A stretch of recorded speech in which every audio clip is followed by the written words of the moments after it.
the plague and other fun ways to die, and more. To the intrepid medieval physicians whose unwavering faith in leeches and the curative powers of fecal matter was only surpassed by their astonishing resilience in the face of unimaginable pestilence, may your questionable remedies inspire future generations of medical professionals to appreciate the advancements of modern science, and perhaps, just perhaps, to never ever try rubbing goat dung on a bubo. This book is dedicated to you in all your gloriously misguided glory. Your dedication to the art of healing, however misguided, deserves a nod, a wry smile, and a hearty dose of hand sanitizer. To the countless victims of the Black Death, whose suffering remains a poignant reminder of humanity's fragility and the ever-present threat of disease. While we utilize the absurdity of medieval treatments for comedic effect, we do so with profound respect for your lives and the horrific circumstances you endured. Your stories are etched in history, not just as grim statistics, but as testaments to the resilience of the human spirit in the face of unimaginable hardship. Your unnamed struggles deserve to be remembered. We owe you a detailed account of your era and the bizarre ways in which your generation tried and utterly failed to combat the darkness. May this work serve as a sobering reminder of how far we've come and a solemn recognition of how far we still must go. To the diligent researchers and historians whose painstaking work has brought the realities of medieval medicine and the Black Death to light, your dedication to unearthing the past, even its most unpleasant aspects, is invaluable. This book is built on the foundation of your careful scholarship, and it is my hope that this darkly humorous rendition of your findings will encourage a wider audience to engage with this crucial period of history. Without your diligence, this book would be nothing more than a darkly comedic fantasy. Instead, it is a darkly comedic exploration of actual, horrifying history. And finally, to anyone who has ever had a truly bizarre remedy suggested to them for a common ailment, whether it involved chicken broth, dubious herbs, or the questionable application of questionable substances, this book is for you. May its pages offer comfort in the knowledge that you are not alone in the vast universe of slightly off-kilter home remedies. May it also serve as a stark reminder to always consult a licensed medical professional. For the love of all that is holy, please don't try to cure the plague with feces. Chapter 1. The Absurd Arsenal. The air hung thick and cloying in the apothecary, a miasma of dried herbs, fermenting concoctions, and something distinctly fecal.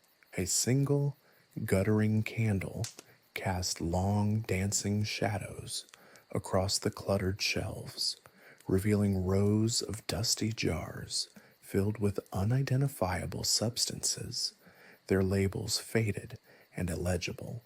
The apothecary himself, a man whose face seemed permanently etched with worry lines and the faint scent of something vaguely medicinal, moved with a frantic energy, his movements jerky and almost frantic as he stirred a bubbling cauldron with a spoon that had seen better days, centuries perhaps.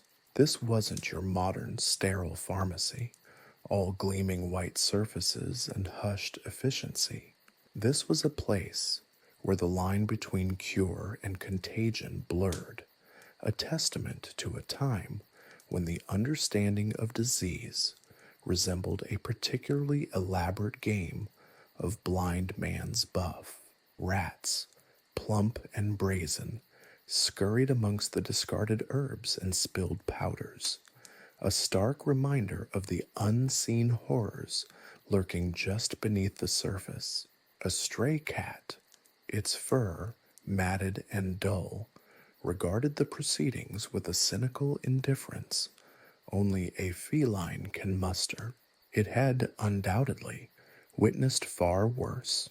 The patient, a young man barely out of his teens, lay pale and sweating on a rickety stool, his eyes wide and unfocused.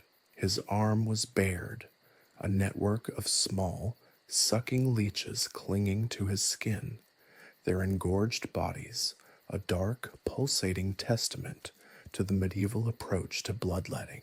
The very act of leeching, once considered the pinnacle of medical sophistication, seemed about as effective as using a sieve to bail out a sinking ship. Yet, here it was, the main event, the highlight of the show. The apothecary, meanwhile, continued his ministrations with the grim determination of a man who knew that even the slightest deviation from established procedure might mean the difference between life and a swift, unpleasant death.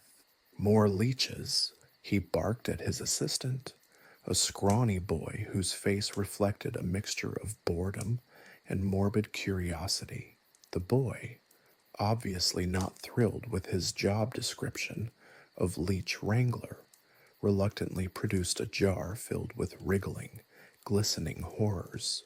The apothecary, with a practiced hand, expertly attached more of the slimy creatures to the patient's already ravaged arm. The young man winced, but made no sound, his eyes fixed on some distant, unseen point. One might have pitied him, were it not for the distinct possibility that his current suffering was nothing compared to what awaited him. Bloodletting wasn't simply confined to leeches, of course. In the more sophisticated cases, it involved skillful, or perhaps more accurately, enthusiastic, lancing of veins. The belief that ill health stemmed from an excess of bad humors in the body was, in retrospect, a testament to the medieval mind's remarkable ability to misinterpret nearly everything. The thought that removing copious amounts of blood might actually help solve the problem, while seemingly absurd, was the prevailing wisdom of the time. The sheer volume of blood removed from some patients was staggering, enough, one imagines, to significantly reduce the population of blood cells, if not the population of the afflicted themselves. The apothecary's shelves were a testament to the era's faith in the healing properties of the natural world. There were jars filled with pulverized bones, crushed flowers, and strange, pungent herbs, their origins and purposes a mystery even to the trained eye. One could easily imagine the concoctions they produced. A vile-smelling brew of mandrake root, henbane, and something that strongly resembled fox dung, all carefully mixed and labeled with a flourish. These weren't mere remedies. They were potions, elixirs, magical cures, or at least that was the hope, the desperate wish of those who swallowed them. The patient, meanwhile, was beginning to show signs of distress. His breathing was shallow, his skin clammy, and a thin sheen of perspiration covered his forehead. The leeches, having done their gruesome work, were now fat and sluggish, their dark bodies engorged with the patient's precious lifeblood. The apothecary, unfazed by the young man's deterioration, continued to prepare another concoction. It was a brown, viscous liquid that smelled vaguely of burnt sugar and something indescribably rotten. He stirred it with a grim smile, a macabre grin that somehow seemed perfectly in sync with the overall atmosphere of the shop. This wasn't just a matter of faulty medical knowledge. It was a reflection of the entire medieval worldview. Disease was viewed not as a biological phenomenon, but as a manifestation of divine wrath, a punishment for sins, an imbalance in the humors, or simply bad air. The idea of microscopic organisms causing illness was as far removed from their comprehension as rocket science is from a medieval peasant. Their understanding of the human body was limited, their sanitation practices abysmal, and their scientific tools rudimentary at best. Yet, they persevered, believing that their bizarre remedies, their desperate rituals, and their unwavering faith held the key to survival. The apothecary, after a moment of intense concentration, presented the brown concoction to the patient. He spoke soothing words, attempting to reassure the young man as he forced a spoonful of the foul-tasting mixture down his throat. The patient grimaced, his face contorting in an expression that suggested a profound lack of enthusiasm. Across the room, a small pile of discarded leeches lay writhing faintly on a damp cloth. Their work was done. They had sucked the life essence from a patient whose fate remained uncertain. The irony wasn't lost on the observant eye. These creatures, symbols of medieval medical practice, were themselves a testament to its limitations. Their hunger was insatiable, their methods crude, their efficacy questionable. Yet they were, for a time, the best medicine that medieval society could offer.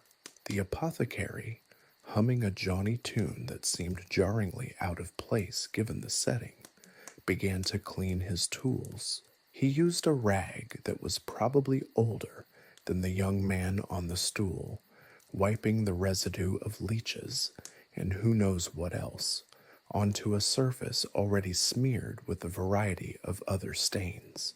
The hygiene standards were, to put it mildly, lacking. This wasn't a place for the faint of heart or those with particularly sensitive noses.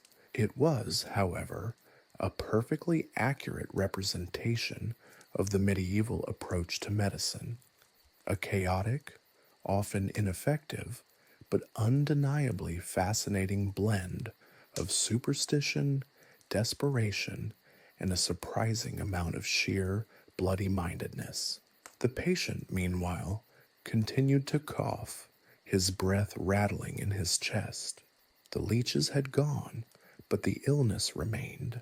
The question of whether the concoction would help, or simply add another layer of absurdity to his suffering, hung heavy in the air, as heavy as the stench of decaying herbs, and something vaguely fecal.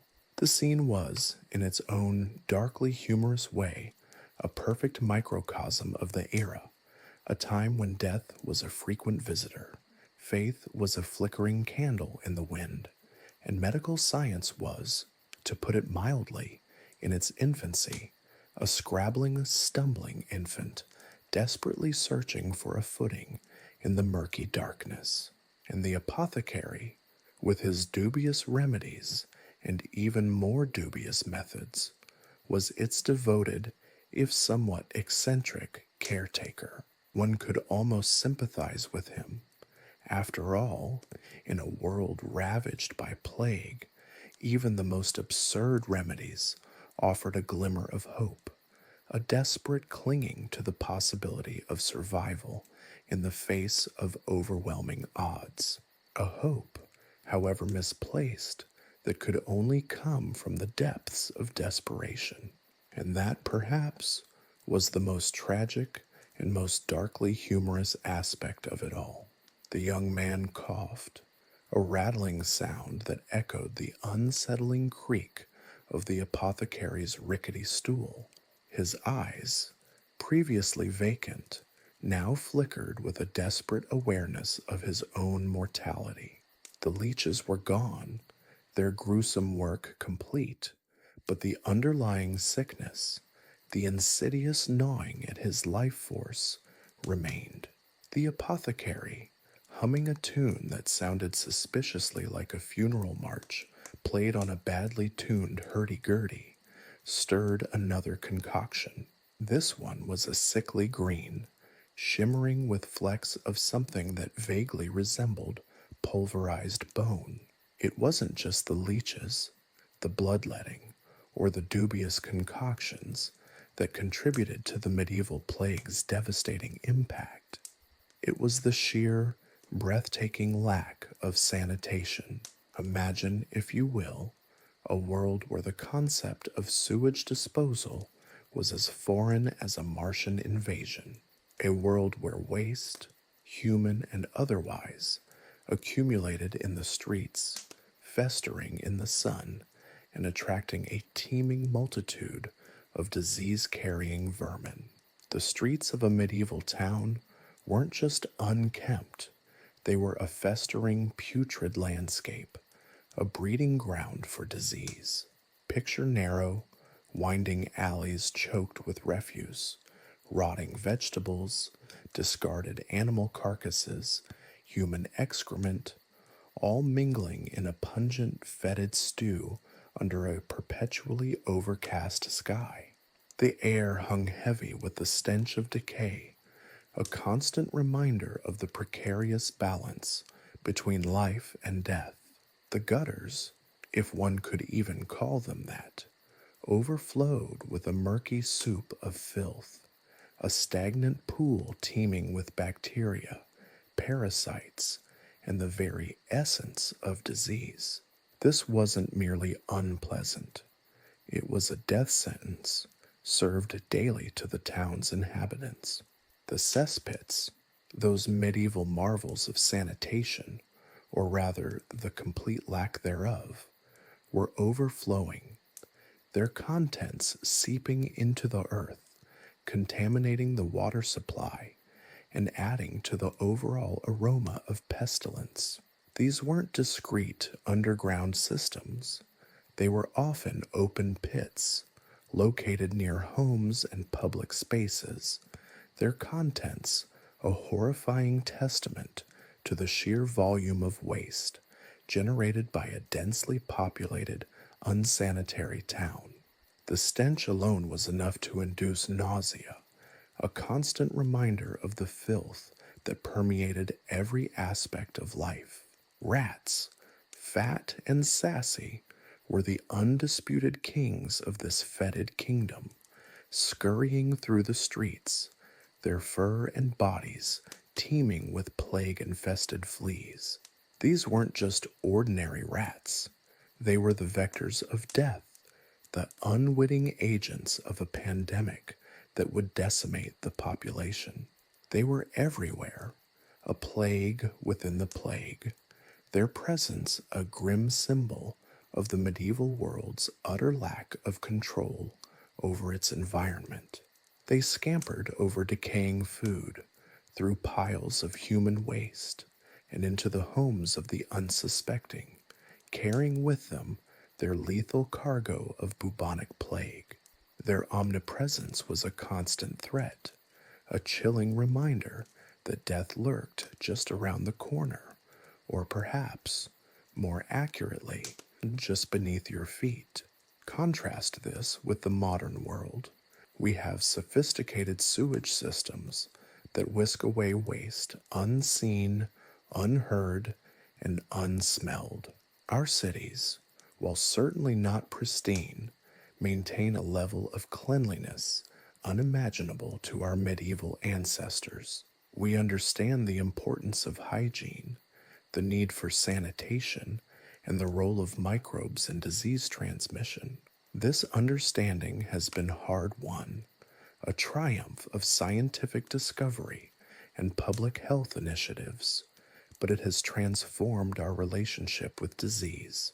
We now see it not as a punishment from the gods, but as a biological phenomenon that can be understood, and often defeated. But back to the medieval apothecary. The young man's condition worsened, his breathing becoming increasingly labored. The green concoction, despite its questionable ingredients and even more questionable preparation, seemed to have no effect. The apothecary, with a sigh that spoke volumes about his own weary acceptance of his profession's limitations, wiped his hands on his already filth-stained apron. He looked at the young man with a mixture of pity and resignation, a look that suggested he had seen this happen many times before. The sheer volume of disease in medieval towns wasn't just a matter of a few unfortunate souls. It was a constant, unrelenting assault on the population. Infections spread like wildfire through the dense, overcrowded living conditions, turning even the simplest ailments into deadly threats. Open wounds, easily acquired in the unpaved, cluttered streets, became pathways for infection. The lack of proper medical knowledge compounded the problem, transforming even minor injuries into potential death sentences. Imagine for a moment a medieval home, not a spacious manor, but the cramped, multi-generational dwelling of a poor family. Several generations sharing limited space with minimal ventilation and surrounded by their own waste. Sleeping quarters were often shared, ensuring the rapid transmission of disease. The lack of cleanliness meant the buildup of filth, creating a perfect environment for vermin and disease-carrying insects.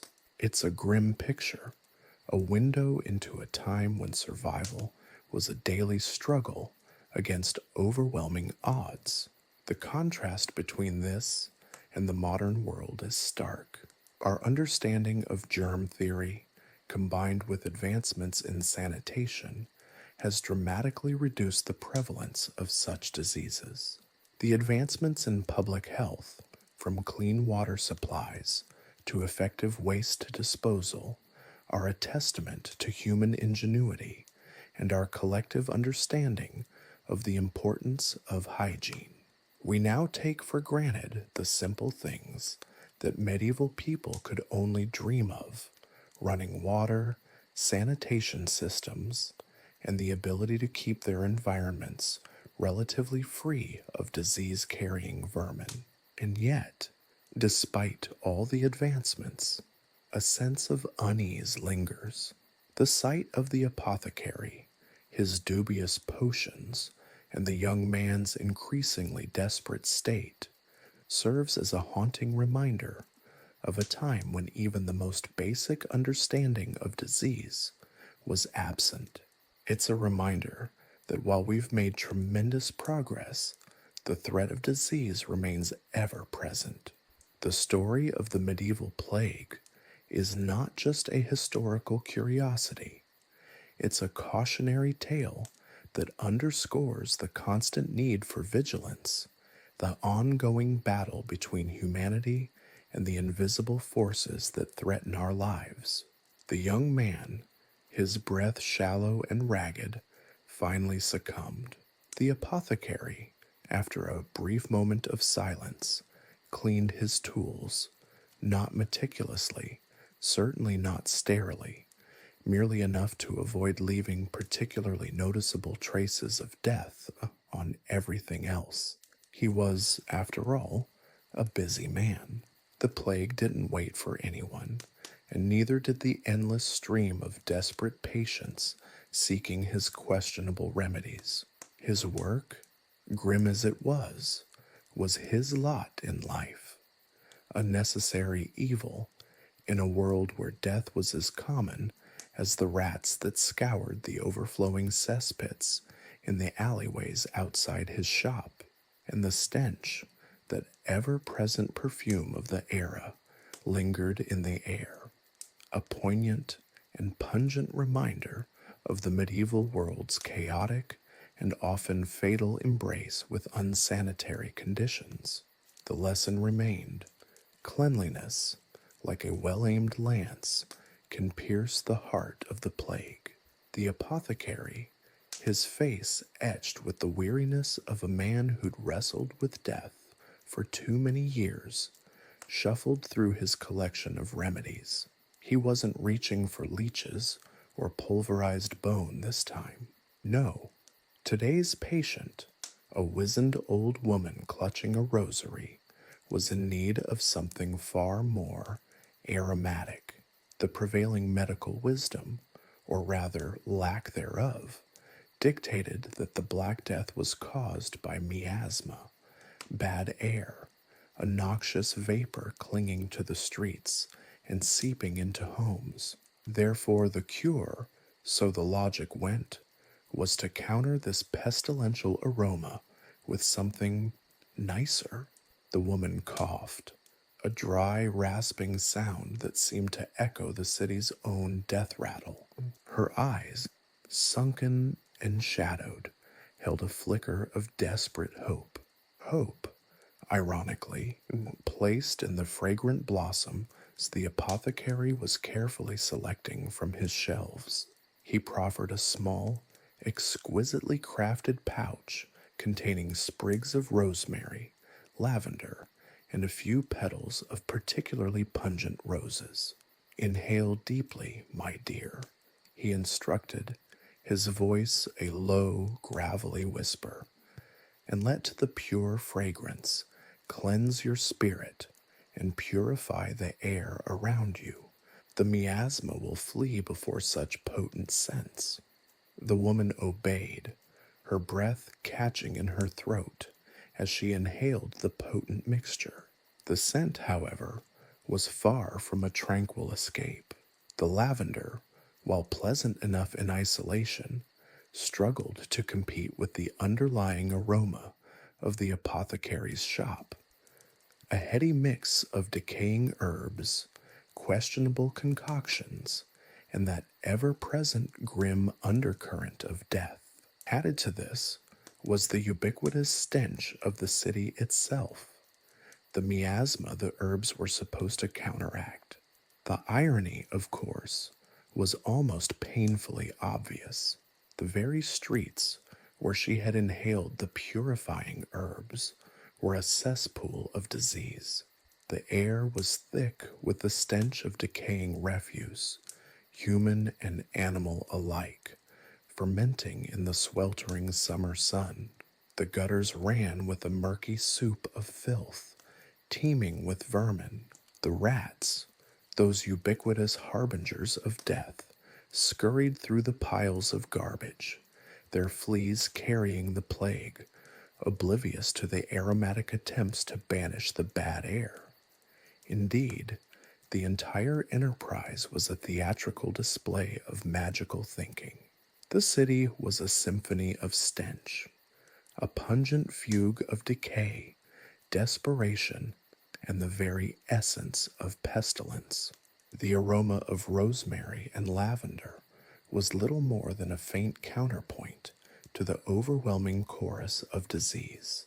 It was as if someone was trying to extinguish a raging inferno with a single, feeble candle. Outside the apothecary's shop, a bustling market unfolded, a bizarre paradox of commerce and impending doom. Merchants hawked their wares, their voices rising above the cacophony of the city. Among the usual goods, bread, cheese, and questionable meat, were fragrant herbs and flowers, all touted as potent remedies against the plague. Vendors, with their most persuasive smiles, assured potential customers that their wares would repel the bad air, protecting them from the deadly miasma. They cried out their virtues, their voices booming above the din of the market: sweet basil to cleanse the soul, rosemary to repel the evil humors, roses, purest and most fragrant, to drive away the deadly breath of the plague. The scene was a jarring mixture of commerce and despair, a testament to the desperation of a population grasping at any straw, however fragrant, in the face of unimaginable death. The reality, however, was starkly different from the promises of the vendors. The streets were choked with people, many already showing signs of the plague's dreadful effects. Their coughs punctuated the merchants' cries, a grim counterpoint to the promises of floral protection. The air was thick with the smell of sickness, sweat, and fear, a far more potent aroma than any herb or flower could hope to overcome. The irony is not lost on the observant historian or on anyone with a nose. The merchants, amidst their cries of pure fragrance, stood knee-deep in filth, the very source of the deadly miasma. Their stalls were surrounded by overflowing refuse, the stench of decay mingling with the scent of the herbs they so confidently promoted. The image is quite comical, weren't it, for the backdrop of suffering and death? Imagine a medieval infomercial, complete with enthusiastic pitchmen selling herbs to fight a disease, their words drowned out by the coughing and death rattles of their neighbors. Yet, these aromatic abominations weren't simply the result of ignorance. In a time devoid of any understanding of germ theory, the miasma theory was the best explanation they had. The visible connection between foul smells and disease seemed logical. The fact that the most fetid places were also often the most deadly made perfect sense. The fragrant herbs were a manifestation of their struggle to make sense of an invisible enemy. They were a desperate attempt to control a world spinning out of control. The desperation was evident not only in the desperation for cures, but also in the utter chaos of the urban landscape itself. The crowded streets, overflowing with people and refuse, became a grotesque tapestry of humanity and disease. The pungent smells of the city were a constant, suffocating presence, reminding everyone of their proximity to death. The belief in miasma, however misguided, provided a sense of agency in a time of utter helplessness. At least with the herbs, people could do something, even if what they did was essentially perfume a plague. The use of aromatic herbs and flowers in the face of the Black Death isn't just a testament to the lack of scientific knowledge, it's also a testament to human ingenuity, if somewhat misplaced. People actively sought solutions, even if those solutions were based on misunderstandings. This highlights the remarkable human capacity for hope, even in the face of unimaginable devastation. One can only imagine the scene. A person clutching a handful of fragrant flowers, walking through the fetid streets, trying to ward off the miasma with a bouquet of herbs. It's a poignant image, a testament to both the folly and the resilience of the human spirit during a time of immense suffering. The blend of desperation and misplaced hope serves as a darkly humorous yet deeply moving illustration of the medieval experience with plague. The contrast between the delicate scents of the flowers and the overwhelming stench of the city is stark, creating a powerful image that captures the absurd nature of the situation while simultaneously highlighting the profound human capacity for faith and hope, however misguided. The absurd, the tragic, and the darkly humorous intertwine, making for a historical narrative that is both engaging and deeply poignant. The laughter, however, is always tinged with a grim awareness of the realities of life and death in the medieval world. The story of the plague isn't just a tale of disease and suffering. It is also a story of humanity's tenacious grip on hope, even in the face of the most overwhelming odds. The apothecary's fragrant remedies, while a testament to medieval ingenuity, or perhaps a lack thereof, were only one facet of the bizarre medical arsenal employed against the Black Death. While the sweet scent of lavender attempted to mask the pervasive stench of death, another, far less pleasant treatment was gaining traction: the application of feces to wounds. Yes, you read that correctly. Feces, human excrement, considered by some a miracle cure, by others an act of utter desperation. Either way, it was a practice as widespread as it was revolting. Imagine, if you will, a bustling medieval hospital, a chaotic scene of groans, coughs, and the ever-present stench of decay. Amidst the chaos, a physician, his robes stained with an array of unidentifiable substances, leans over a patient. The patient, a young man ravaged by the plague, lies pale and sweating, a gaping, infected wound festering on his leg.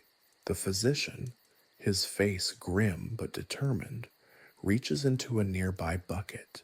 The bucket, naturally, isn't filled with sterile saline or antiseptic solution. It contains something far less appealing, a generous helping of human feces. With a practiced hand, honed by years of treating patients with methods that would make a modern medical professional recoil in horror, the physician scoops a dollop of the fecal matter and carefully applies it to the infected wound. He pats it gently, as if applying a soothing ointment, rather than the raw sewage of the human gut. The patient, presumably not known for his fastidiousness, winces but makes no protest. Perhaps he's too weak to object. Perhaps he's bought into the prevailing medical wisdom. Perhaps he simply hasn't encountered anything more foul-smelling in the plague-ridden city. Either way, the application of this remedy is complete. The fecal poultice sits atop the wound, a grim testament to the desperate measures taken in the face of an invisible enemy. The logic behind this grotesque treatment stemmed from the humoral theory, a cornerstone of medieval medical thinking. This theory posited that the human body contained four humors: blood, phlegm, yellow bile, and black bile. An imbalance in these humors was believed to be the root cause of all diseases, including the plague. Feces, in their pungent glory, were thought to possess the power to rebalance these humors, drawing out the infection and restoring equilibrium. It was a logic so absurdly twisted, so utterly disconnected from reality, that it's difficult to comprehend without a deep dive into the era's deeply ingrained medical misconceptions. Yet, within that era's context, it made a certain twisted, putrid sense. The application of feces wasn't limited to open wounds. It was also used as a general treatment for a range of ailments: headaches, fevers, even mental illness. All were believed to be treatable with this potent, malodorous concoction. The belief in the healing power of feces was surprisingly widespread, transcending social classes and geographical boundaries. From peasants to royalty, people across the spectrum embraced this peculiar practice. In some cases, it may have been a matter of desperation. In others, possibly, a form of faith in the bizarre remedies touted by the medical practitioners of the time. Regardless of motivation, the act remains astonishing, a testament to the era's medical ignorance and the depths to which people would go in their struggle against disease. Of course, the lack of any understanding of germ theory contributed greatly to the widespread adoption of fecal remedies. The notion that invisible microorganisms caused disease was utterly foreign to the medieval mind. Instead, the focus was on visible signs and symptoms, with the emphasis on balancing the humors through means that seem, today, to be utterly barbaric. Faeces, with their putrid smell and ability to attract flies and other disease-carrying insects, perfectly embodied the miasma theory, the belief that disease was caused by bad air. Thus, applying it to a wound seemed logical. The bad air was present in the feces, so applying feces somehow neutralized it, or something. We can't be quite certain. The chain of reasoning was clearly far removed from our modern scientific understanding of infection and disease. One can only imagine the social dynamics surrounding this practice. Did patients complain? Did physicians ever question the efficacy of their methods?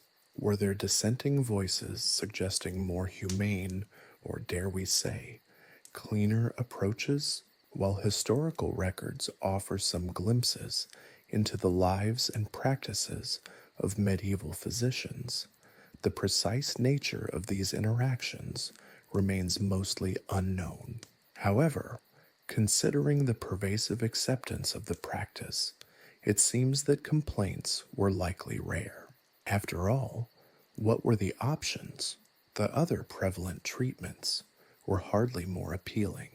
The fecal festivities extended beyond mere application to wounds. Some medieval texts describe even more bizarre and elaborate uses of excrement. There are accounts of fecal concoctions being ingested orally, a treatment that beggars belief given our understanding of sanitation and hygiene. And then there's the delightful imagery of using fecal matter in enemas, a practice that seems less like a medical treatment and more like a cruel and unusual punishment. These are not merely anecdotes. They reflect widely accepted medical practices of the time. These horrifyingly hilarious treatments reveal a side of medieval medicine that is both grotesque and fascinating, offering a window into a world where disease was treated with methods as terrifying as the disease itself. It's tempting to view these practices with outright revulsion, to laugh at the absurdity of it all. And yes, there is a darkly humorous element to the whole enterprise. The irony of applying something so repulsive in the name of healing is undeniable. But alongside the humor lies a sobering reminder of the human struggle against disease. In the absence of scientific understanding, people resorted to desperate measures, often with devastating consequences. This grim reality provides a contrast to the sophisticated medical knowledge that we possess today. The story of fecal remedies is not merely a comedic tale of medieval misconceptions. It's a stark reminder of the progress made in the field of medicine over the centuries, and a testament to the enduring human quest for health and well-being, even when guided by completely erroneous beliefs. The contrast between then and now is stark. Our modern understanding of hygiene and infection control, backed by centuries of scientific research, allows us to treat diseases with far more effective and less disgusting methods. Antibiotics, antiseptics, and sterile procedures have revolutionized medicine, rendering the medieval practices not only ineffective, but downright horrifying. Yet, looking back on those practices, it's important to remember that the medieval physicians of the time were not malicious. They were simply operating with the limited knowledge available to them. Their methods, however absurd they might seem today, were born out of a desperate desire to alleviate suffering and save lives. The absurdity of their treatments only serves to highlight the incredible advancements that have been made in the field of medicine, and perhaps to ensure that such treatments are never repeated. Though the sheer comedic potential of a fecal enema competition in a medieval medical school is tempting to muse upon. But let's not. Let's simply appreciate how far we've come, and perhaps wash our hands afterward, just in case. The stench of death hung heavy in the air, a miasma far more potent than any concoction brewed by the village apothecary. It clung to the thatched roofs, seeped from the cracks in the wooden walls, and clung to the very fabric of life in the plague-stricken village of Oakhaven. Fear, thick and suffocating, was as pervasive as the odor. It etched itself onto the faces of the villagers, hollowing their cheeks and dimming their eyes. Children, normally brimming with mischievous energy, clung to their mothers, their small faces pale and drawn, reflecting the anxieties of their elders. The dance of death had begun, not in the graceful sway of elegant figures, but in the ragged gasps and agonizing coughs of the dying. The Black Death, an unseen enemy, stalked the narrow winding streets, leaving a trail of devastation in its wake. Each morning brought a fresh tally of victims, each night a new wave of terror. The rhythmic clang of the death bell, once a somber announcement of individual loss, had become a relentless, maddening percussion, a constant reminder of mortality's relentless march. The villagers' attempts to combat the plague mirrored the absurd arsenal of medical practices employed elsewhere. While some clung to the dubious efficacy of fecal applications, others sought solace in the more whimsical, if no less ineffective, remedies. Flowers, imbued with the imagined power to purify the air, were strewn about homes and hung in windows, their sweet fragrances offering a fragile shield against the grim reality.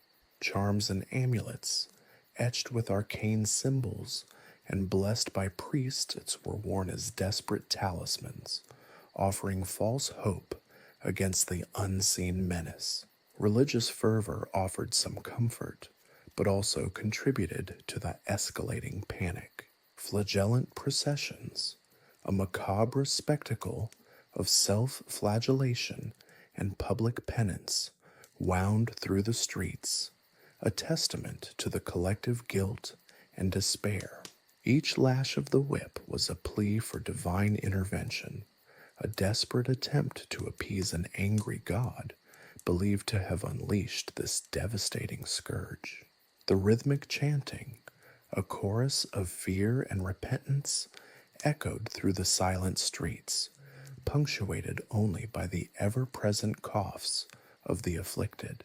The artistic expressions of this era, reflecting the collective psyche, were as disturbing as they were telling. The dance of death, a popular motif in medieval art, depicted skeletons leading all classes of society in a macabre procession. Kings, queens, peasants, and clergy, all were equal in the face of death, a powerful and stark reminder of mortality's unwavering grip.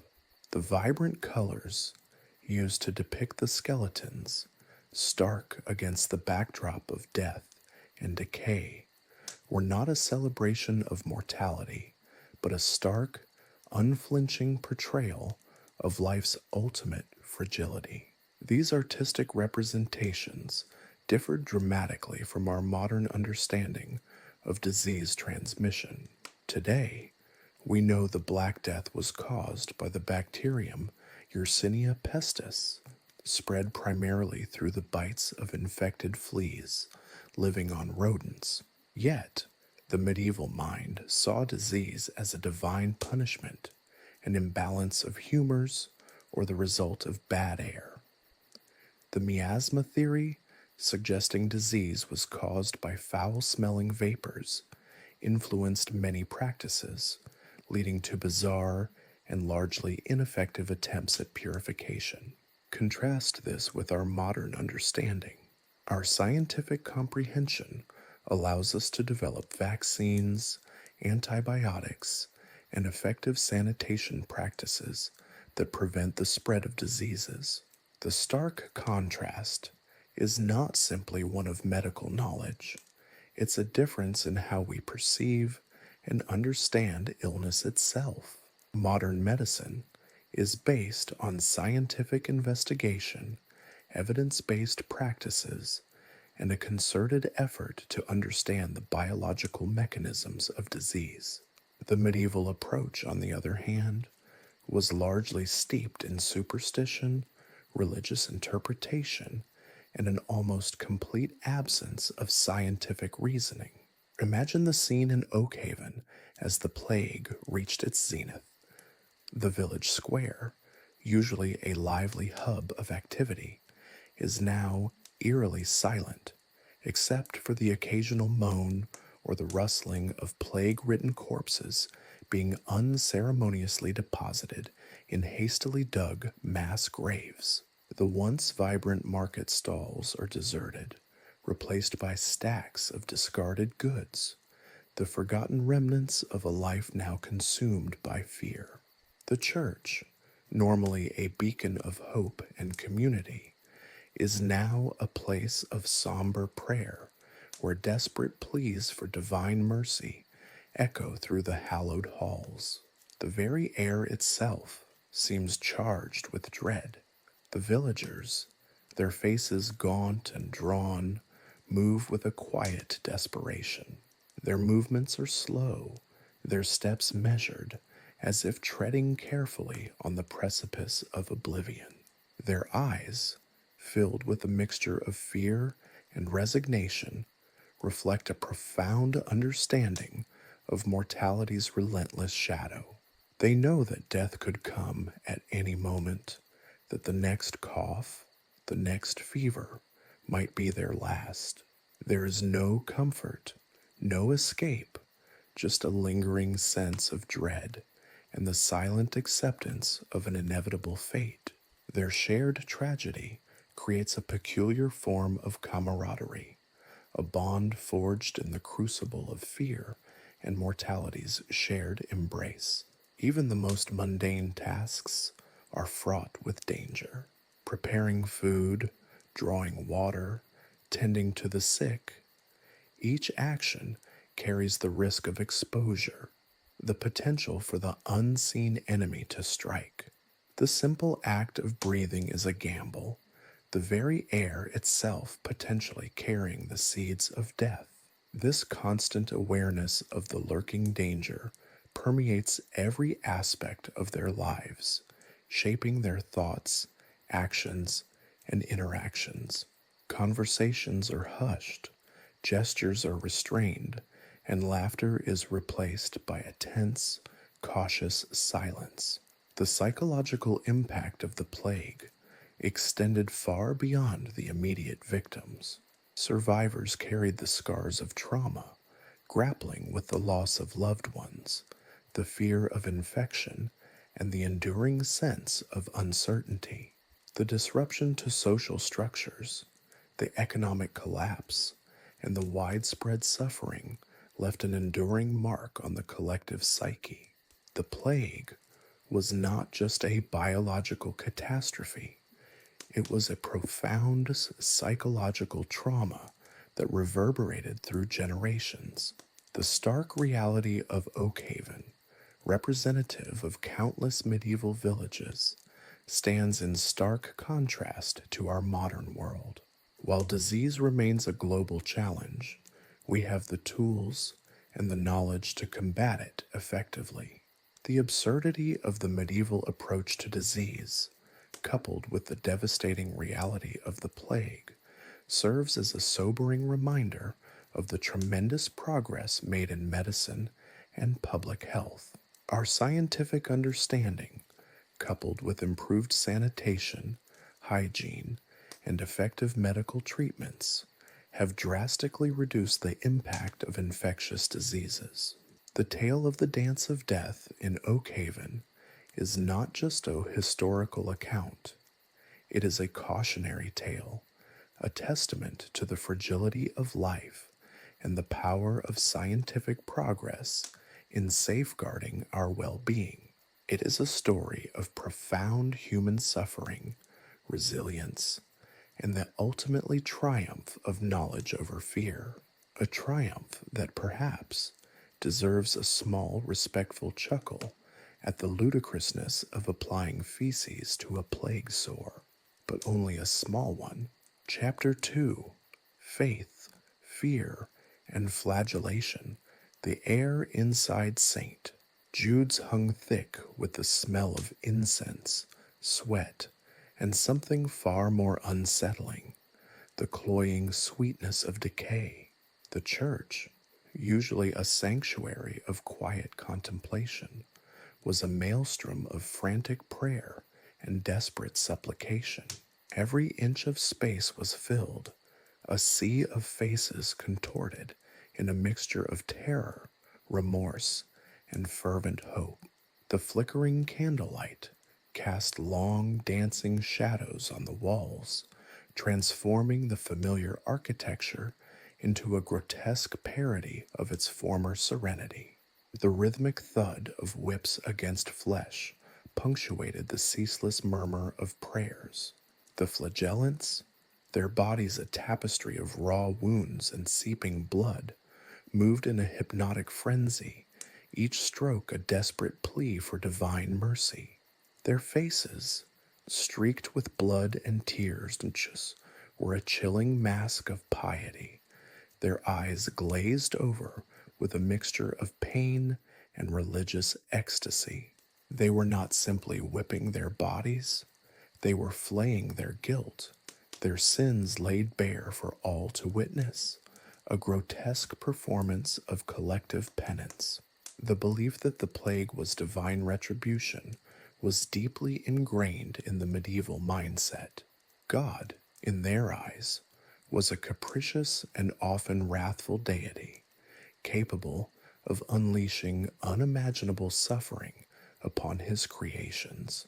The Black Death, in its unrelenting brutality, was the ultimate manifestation of this divine wrath, a punishment for the sins of humanity.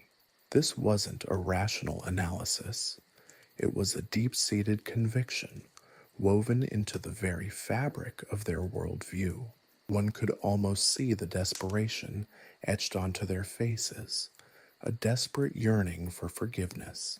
Each lash of the whip was not just an act of self-mortification.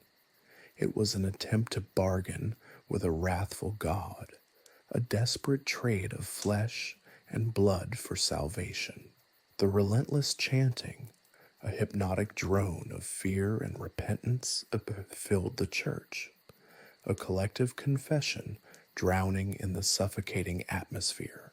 The air itself felt heavy with the weight of unspoken prayers, a cacophony of pleas for deliverance, mixed with the stench of bodily fluids and decay. The flickering candle flames seemed to mirror the wavering faith of the congregation. Their light threatened to be extinguished by the overwhelming darkness of the plague.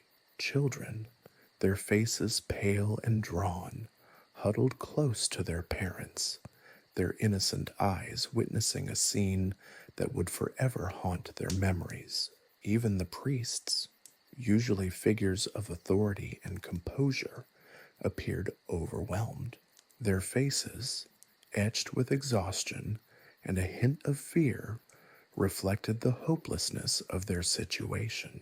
They administered last rites with a weary resignation, their words a faint echo in the deafening chorus of suffering. The holy water, usually a symbol of purification, felt almost futile in the face of this relentless epidemic. The sacrament, meant to bring comfort, seemed almost mocking in its impotence. The contrast between the medieval worldview and our modern understanding is stark. Where they saw divine punishment, we see a biological agent, Yersinia pestis. Where they sought absolution through flagellation, we develop vaccines and antibiotics. Yet, this doesn't diminish the very real human experience of that time. The psychological impact of the plague was as devastating as the physical toll. The fear, the helplessness, and the pervasive sense of mortality were a potent cocktail that profoundly shaped their beliefs and actions. Imagine the weight of the world resting on the shoulders of a medieval villager. The crushing weight of disease, loss, and the constant threat of death. Every cough was a potential death sentence, every fever a harbinger of doom. In the absence of a scientific understanding, religion became a crucial coping mechanism, a source of solace, and a misguided attempt to control an uncontrollable situation. The desperate search for divine intervention was a product of their circumstances, a reflection of their worldview. The flagellant processions were not simply acts of religious devotion, they were also a form of community building, a shared experience that forged a sense of unity during a period of profound isolation. In their collective suffering, they found a strange form of solidarity, a common enemy in the face of death itself.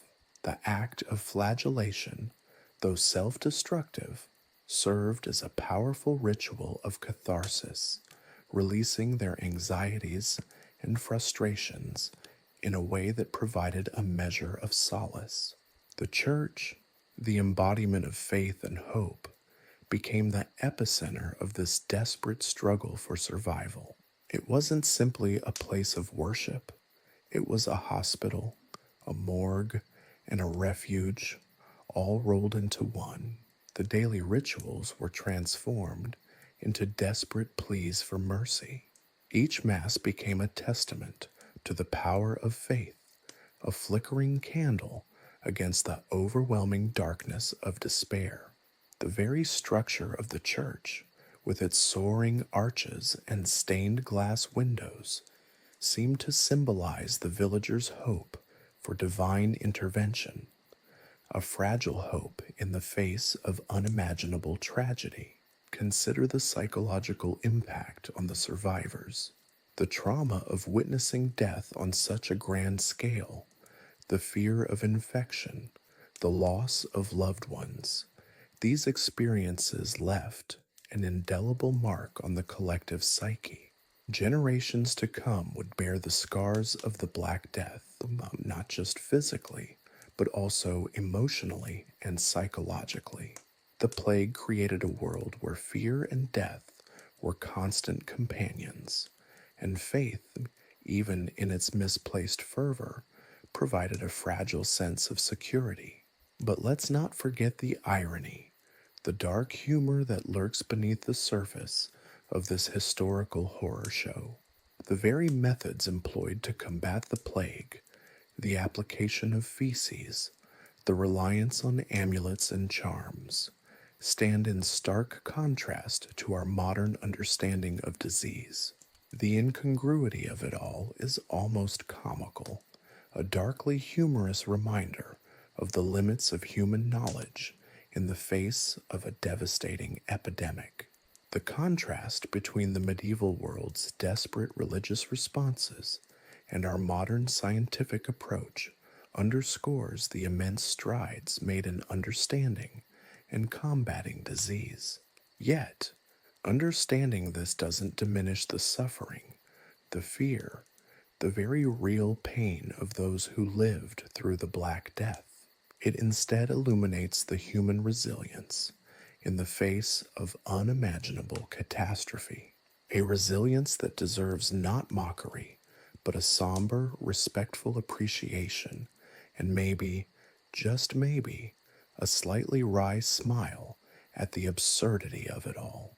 Because even in the darkest moments of history, humanity finds a way to endure, to adapt, and to even find a little humor in the face of death. The rhythmic lashing continued, a morbid percussion accompanying the city's death rattle. It wasn't just the physical toll of the plague that choked the life from Avignon, it was the psychological weight, the crushing fear that manifested in the most bizarre and self destructive ways. From the shadowed corners of alleys, emerging like grotesque phantoms from a fever dream, came the flagellants. Their numbers, initially a trickle, swelled into a terrifying tide, a human wave of self inflicted agony. They weren't a single organized group, these flagellants. No grand leader orchestrated their frenzy. It was a spontaneous eruption of collective despair, a religious contagion as devastating as the plague itself. Each group seemed to operate independently, driven by a shared conviction. God's wrath was the cause of this calamity, and only through extreme self-punishment could they hope to appease him. Imagine the scene, a procession snaking through the narrow, plague-ridden streets of Avignon. The air, already thick with the stench of death and decay, was now laced with the coppery tang of blood. The flagellants, clad in rough-spun tunics, moved with a hypnotic, almost trance-like rhythm. Their bodies, a grotesque canvas of raw, bleeding wounds, bore witness to their fervent devotion. Each whip, crafted from knotted rope or sharpened leather thongs, left a trail of crimson destruction. Some whipped themselves mercilessly, their backs a gruesome tapestry of lacerations. Others, seemingly driven by a more focused zealotry, targeted specific areas, aiming for the most agonizing impact. Their faces, contorted in a mask of pain and religious fervor, were a sight to chill the soul. Tears streamed down cheeks, smeared with blood and grime, adding to the macabre spectacle. Their chants, a monotonous drone of penitence, echoed through the deserted streets, a dirge for a city dying. The words, a mix of Latin litanies and anguished pleas, seemed to mingle with the groans of the dying, creating a haunting symphony of despair. These weren't the serene prayers of a peaceful congregation. These were the screams of a society grappling with unimaginable horror, desperately seeking redemption in the face of annihilation. Children, their faces pale and drawn, watched from darkened doorways, their wide eyes reflecting the nightmarish scene unfolding before them. Their innocence was stained by the brutality of the spectacle, etching a permanent scar on their psyche. Adults, too weak to flee or fight, simply watched, their faces a mask of bewilderment and fatalistic acceptance. Were they disgusted, enthralled, perhaps a frightening blend of both? They had long since lost their capacity for surprise. The horrors of the plague had blunted their sensibilities to everything except survival. The flagellants weren't just inflicting pain on themselves. They were staging a public spectacle of penance, a desperate attempt to bargain with a seemingly indifferent God. Their self-inflicted wounds were not merely physical, they were a symbolic stripping away of sin, a ritualistic sacrifice intended to deflect the divine wrath. The belief that the Black Death was God's punishment for humanity's wickedness was deeply entrenched in the medieval psyche. This wasn't merely a superstition, it was a deeply felt, unshakable conviction. The plague wasn't a random event, it was a divine judgment, a righteous fury aimed at a sinful world. The irony, of course, is almost too much to bear.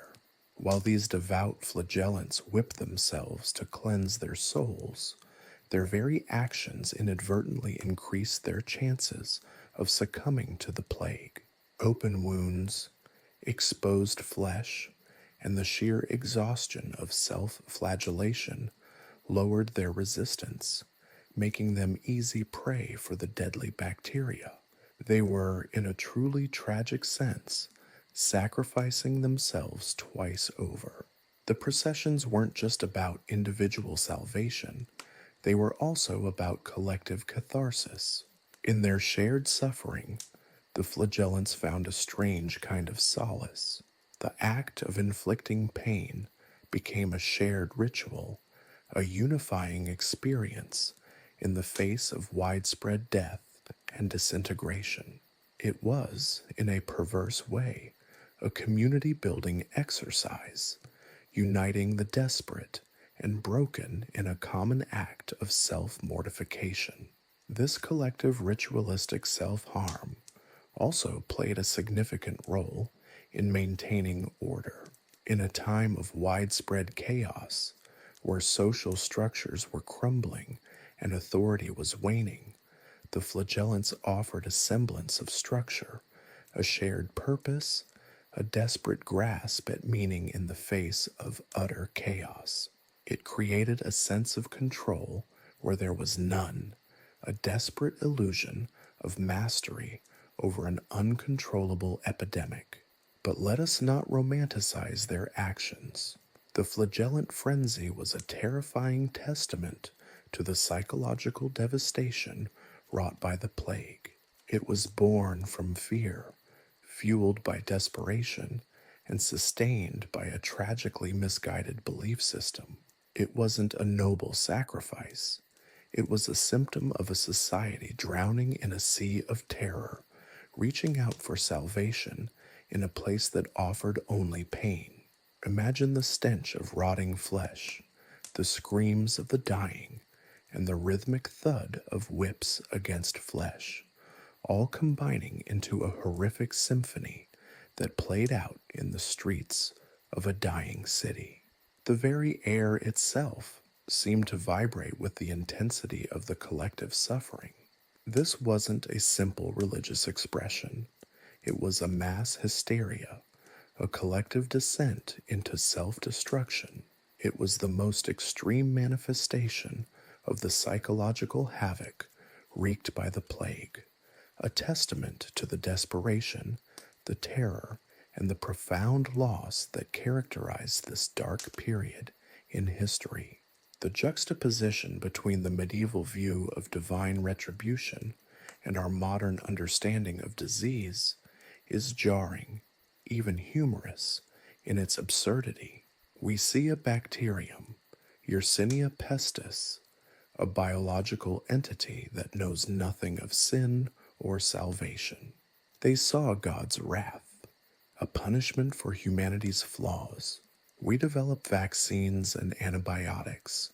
They flogged themselves until they bled. The contrast highlights the immense progress of science, but doesn't diminish the deep human suffering that drove the flagellants to their self-inflicted agony. Their actions, as barbaric as they may seem, were driven by a profound and desperate desire for a solution to an unimaginable crisis. They were a chilling reflection of the power of fear and faith in the darkest of times, and perhaps a darkly comical reminder of how far medicine and understanding have progressed.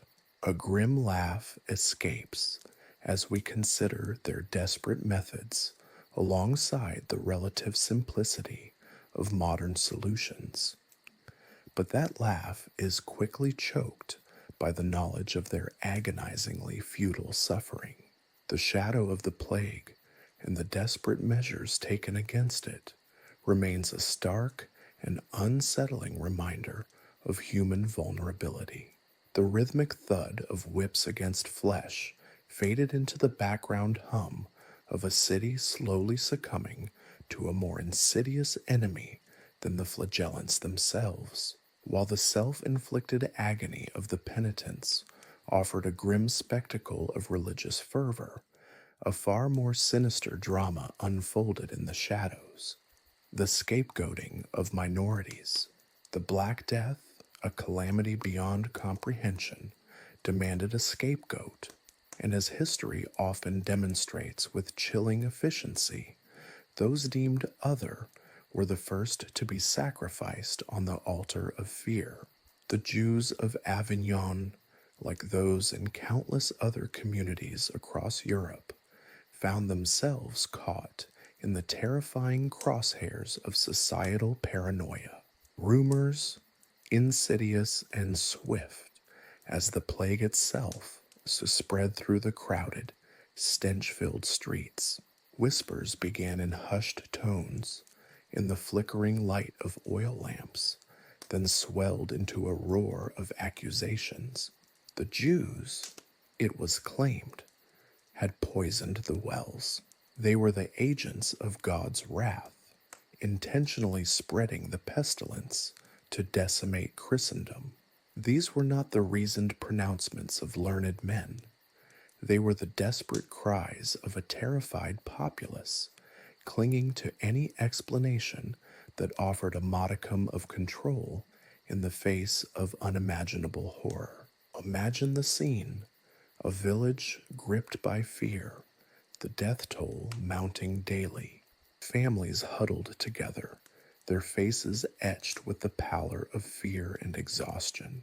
The air hung heavy with the stench of death, mingled with the acrid smell of burning herbs, useless attempts to ward off the invisible enemy. Then, a whisper, a rumor, a seed of suspicion planted in fertile ground of terror. The Jews, it hissed, slithering through the terrified community like a venomous serpent. They're responsible. This wasn't a reasoned argument, a carefully constructed case. This was pure, unadulterated fear, amplified by desperation and fueled by ignorance. The intricate workings of the Yersinia pestis bacteria were, of course, beyond the understanding of the medieval mind. The plague was, quite simply, an act of God, a punishment for the sins of man. And who were the most convenient, readily available symbols of the other? In many cases, it was the Jewish communities, easily identifiable and long the subject of religious and social prejudices. The accusations escalated quickly, transforming from whispers to shouts, from rumors to accusations backed by hysterical evidence. A single death, an unexplained illness, anything could be twisted and contorted to fit the narrative. The Jews were seen near the well earlier today. I heard them muttering strange words.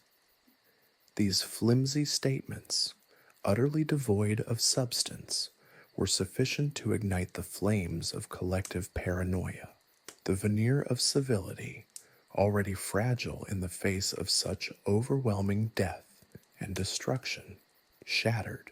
The mobs, fueled by fear and prejudice, turned on their Jewish neighbors. Homes were ransacked, synagogues burned, their sacred texts tossed into flames, adding to the general conflagration. The screams of the victims, the crackling of burning timber, the blood-curdling shouts of the mob, all formed a nightmarish counterpoint to the already grim symphony of death. And the authorities, sadly, in too many instances, they were either complicit in the violence or, at best, ineffectual in their attempts to quell the rising tide of hatred. Some rulers saw political expediency in appeasing the enraged populace, their own fear overriding any sense of justice.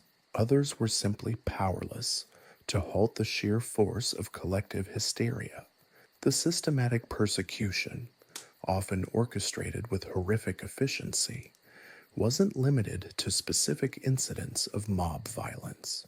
It took the form of legal restrictions, economic boycotts, and forced conversions.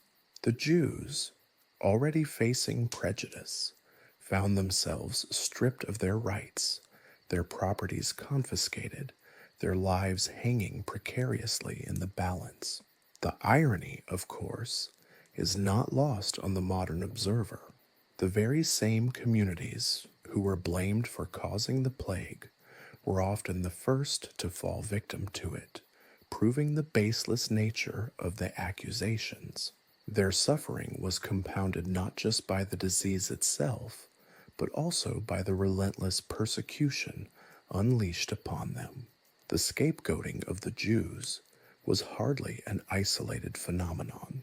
Other minority groups, including lepers, Roma people, and other marginalized populations, also found themselves targeted as the source of the disease.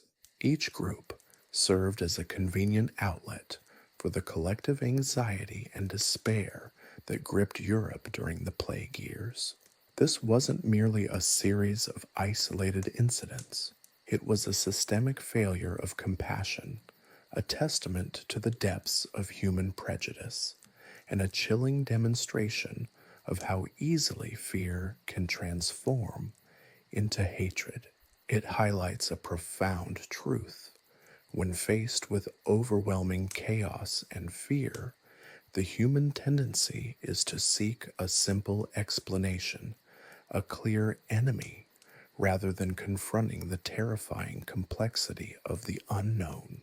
And in the Middle Ages, the convenient enemy was often found in the other, the groups already marked as different, already subject to suspicion.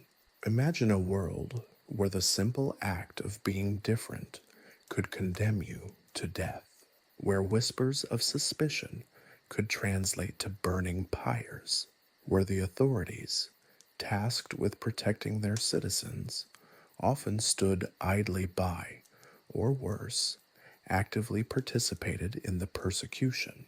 This wasn't a fictional horror story. It was the brutal reality faced by many innocent people during the medieval plague years. The Black Death didn't just kill bodies, it killed trust and shattered social bonds, leaving in its wake a legacy of fear and distrust. The shadow of those scapegoated during this terrible period continues to loom large, a stark reminder of the dangers of prejudice, the fragility of social order, and the devastating consequences of allowing fear to dictate our actions. And as we stand here in the shadow of this historical tragedy, we cannot help but reflect on the resilience of the human spirit, even in the darkest of times. Yet, the dark humor in the situation comes not from the events themselves, but from the stark contrast between the medieval understanding of disease and our modern knowledge. We see the absurd attempts at prevention, the desperate rituals of self-flagellation, the horrifying scapegoating, and we can only shake our heads and laugh ruefully at the sheer naivety and terror of it all, while never forgetting the pain and suffering experienced by countless people. The laugh is a bitter one, a dark chuckle that echoes through the centuries, a constant reminder of how far we've come and how far we still have to go. The rhythmic thud of whips against flesh, a soundtrack to the escalating religious fervor, faded into the cacophony of a dying city. But even the spectacle of flagellation couldn't entirely mask the creeping horror of the plague's advance.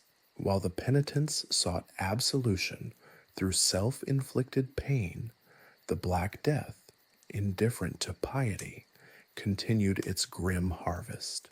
The concept of quarantine, even in its most rudimentary form, began to dawn on a populace grappling with a calamity they couldn't comprehend. Imagine a medieval village, already reeling from the relentless death toll. Houses, usually bustling with activity, now stood silent, shrouded in an eerie stillness punctuated only by the occasional chilling cough. Death was no longer a distant specter. It was a constant companion, knocking at every door. The first tentative attempts at isolation were less about scientific understanding and more about sheer, desperate hope. Families, stricken by the plague, were sometimes urged, sometimes coerced, to remain within their homes. This wasn't the carefully managed isolation of a modern quarantine zone, with its sophisticated infrastructure and medical protocols. It was a haphazard, often ineffective attempt to contain the spread through simple physical separation. Barricaded doors, hastily scrawled warnings on crumbling walls. These were the hallmarks of a medieval quarantine, a desperate measure born not of knowledge, but of terror. Enforcement? That was a different beast altogether. The authorities, often overwhelmed by the sheer scale of the disaster, struggled to maintain order, let alone enforce even the most basic quarantine rules. There were no dedicated quarantine officers, no established protocols. A few beleaguered officials, burdened by fear and exhaustion, patrolled the streets, their efforts more symbolic than effective. Picture this: a lone official, his face half hidden behind a plague mask, more likely a crude piece of cloth soaked in vinegar than a sophisticated respirator, attempting to restrain a frantic family fleeing a death-stricken household. Their desperation was understandable. Their loved ones were dying, and the promise of a meager chance of survival outweighed any fear of the vaguely defined quarantine measures. The official, himself possibly battling fatigue and the ever-present threat of infection, might make a half-hearted attempt at restraint before succumbing to the sheer scale of the crisis, silently acknowledging the futility of his efforts. The challenges were immense. Many medieval villages were tightly packed, with houses clustered together, sharing wells and common spaces. The concept of social distancing, so crucial to modern quarantine measures, was almost impossible to achieve. Furthermore, the underlying social fabric was already unraveling under the weight of fear and despair. Trust, already brittle, had almost completely vanished. Neighbors eyed each other with suspicion, fearful of becoming the next victims. The economic consequences of quarantine were devastating. Trade came to a standstill. Farmers, their families incapacitated, couldn't tend their fields, leading to widespread famine in addition to the plague. Craftsmen, artists, merchants all found their livelihoods threatened. The economic system, already fragile, was on the verge of total collapse. The most heartbreaking aspect of this primitive quarantine was its ineffectiveness. The disease, transmitted through fleas on rats, didn't respect the limitations of hastily constructed barricades or the good intentions of overwhelmed officials. It spread relentlessly, defying all attempts at containment. People who had been seemingly isolated still succumbed to the illness, either through the subtle movement of vermin or the unfortunate actions of well-meaning but ignorant individuals. The sense of frustration and helplessness that must have permeated these communities is almost unbearable to contemplate. The plague was like a cruel joke, mocking their attempts at isolation. It highlighted the sheer lack of understanding surrounding the disease's mechanics. The contrast with modern quarantine procedures is stark.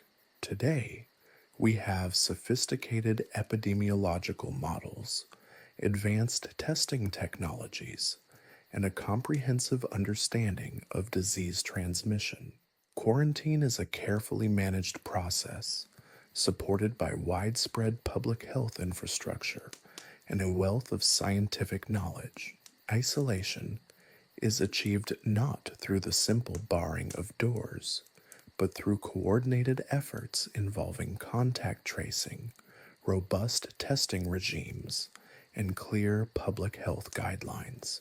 Yet, despite the vast differences, a fundamental similarity remains. Both medieval and modern quarantine measures reflect a deep-seated human instinct, the desire to protect the community, to contain the spread of a deadly disease, even when facing a foe we scarcely comprehend. The attempts, though vastly different in sophistication, spring from the same fundamental wellspring of compassion and the desire for collective survival. Imagine the psychological toll on the individuals confined to these medieval quarantines. The fear, the loneliness, the constant awareness of mortality, the uncertainty of the future, these must have been almost unbearable burdens. Families were torn apart, not just by death, but by the enforced separation meant to prevent further tragedy. Even those deemed healthy faced the constant threat of infection. The simple act of venturing outside one's door could be a death sentence. The lack of knowledge amplified the terror. Every cough, every fever, brought with it the chilling possibility of death. The uncertainty was perhaps the most agonizing aspect of all. Consider, too, the social consequences. Quarantine, however rudimentary, didn't simply isolate the infected. It also isolated entire communities, exacerbating feelings of fear, suspicion, and paranoia. Rumors spread like wildfire. The afflicted were often ostracized, feared, and shunned. The absurdity of it all is not lost on the modern observer. Medieval attempts at quarantine, born of fear and ignorance, stand in sharp contrast to the scientific precision of modern methods. It's a darkly humorous juxtaposition. The crude barricades against the invisible enemy, the desperate rituals against the unseen foe, all serving as a testament to human resilience and the enduring quest to survive against overwhelming odds. But it's a humor laced with tragedy. These efforts, while flawed and ineffective, stemmed from a desperate yearning for safety, for community, and for survival in the face of unimaginable horror. The failures of medieval quarantine shouldn't be viewed with simple scorn, but rather as a poignant reminder of the profound challenges faced by those who lived through the Black Death. Their struggles, their fears, their desperate measures underscore the profound progress made in the fight against disease. The contrast between their methods and ours is not just a source of dark humor, but a humbling testament to the advance of human knowledge and the relentless pursuit of a healthier world. And even as we laugh at the naivete of the past, we must never forget the tragic suffering that fueled these desperate attempts to comprehend and overcome the incomprehensible. The shadow of the Black Death lingers not just in history books, but in the very essence of our modern understanding of public health and the enduring battle against disease. The stench, they say, was the first thing you noticed. Not the screams, not the coughing, not even the sight of the bloated corpses lying in the streets, though those were certainly present in abundance, but the smell, a miasma of decay, a nauseating perfume of death, clung to the very air, a suffocating blanket woven from the threads of rotting flesh and festering wounds. It was a smell that seeped into your clothes, into your hair, into your very bones, a constant, inescapable reminder of the plague's relentless march. The living struggled to breathe, not just for the lack of fresh air, but because the very air itself seemed to carry the seeds of death.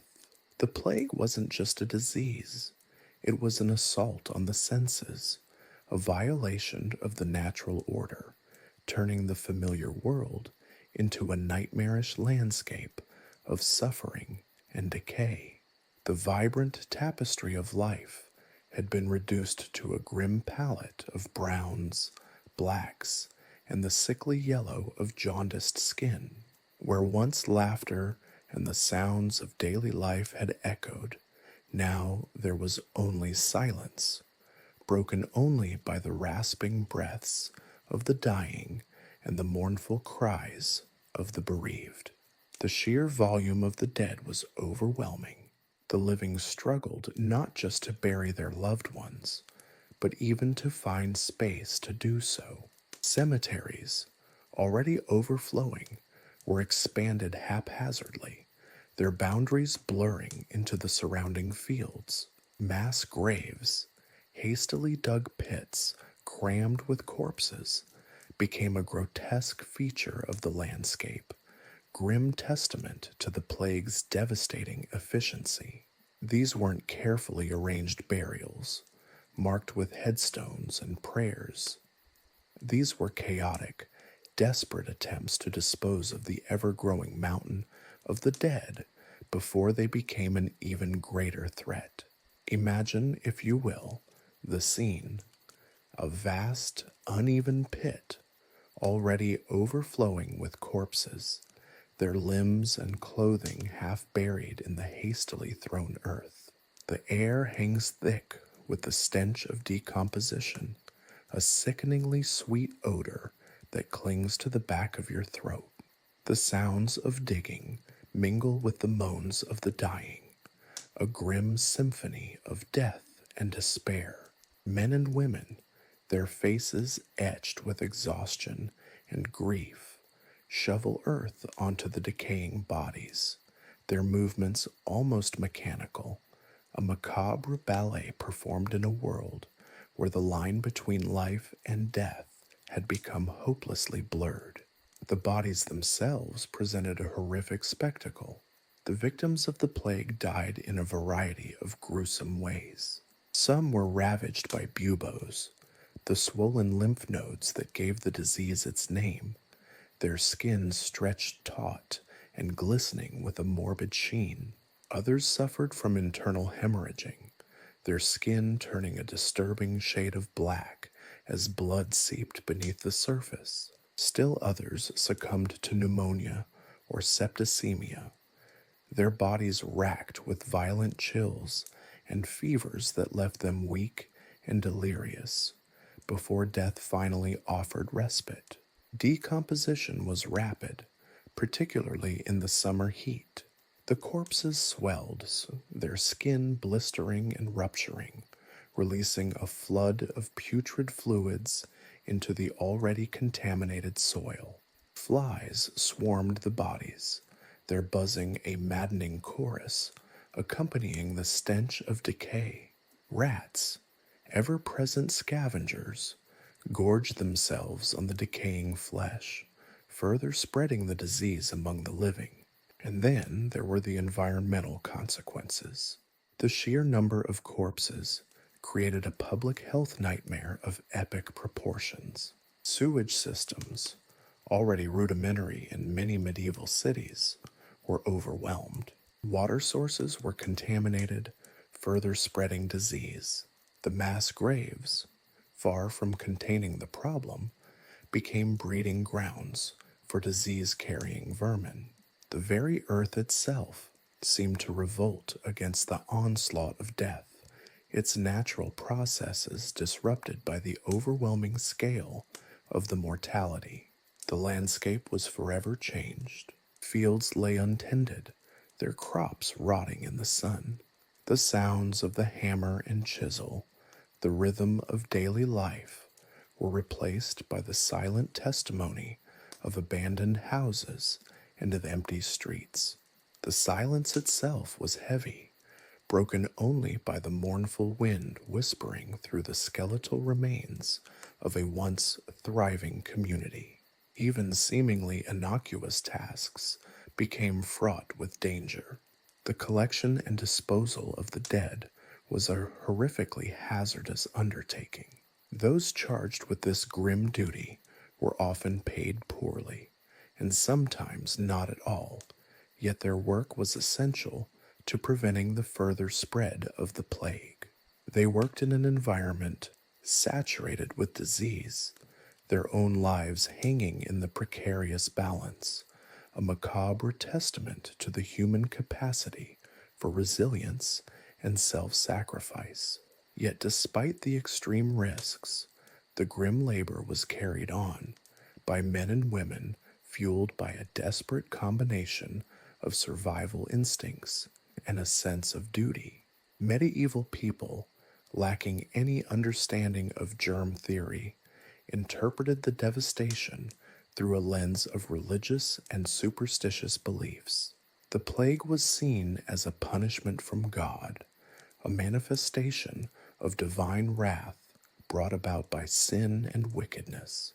This perspective led to a number of bizarre and often ineffective attempts to appease the divine displeasure, acts of penance, processions, and prayers. While these actions offered psychological comfort to the afflicted, they did little to actually halt the spread of the disease. The grim reality of mass death and decay stubbornly resisted spiritual interpretations, continuing its grim work regardless of the supplications of the devout. The scale of the catastrophe was almost beyond human comprehension. Entire villages were wiped out, their inhabitants succumbing to the relentless assault of the plague. Towns and cities, once bustling centers of commerce and culture, were reduced to shadows of their former selves, their streets littered with corpses, and their inhabitants paralyzed by fear. Even the most resilient communities succumbed to the plague's overwhelming power.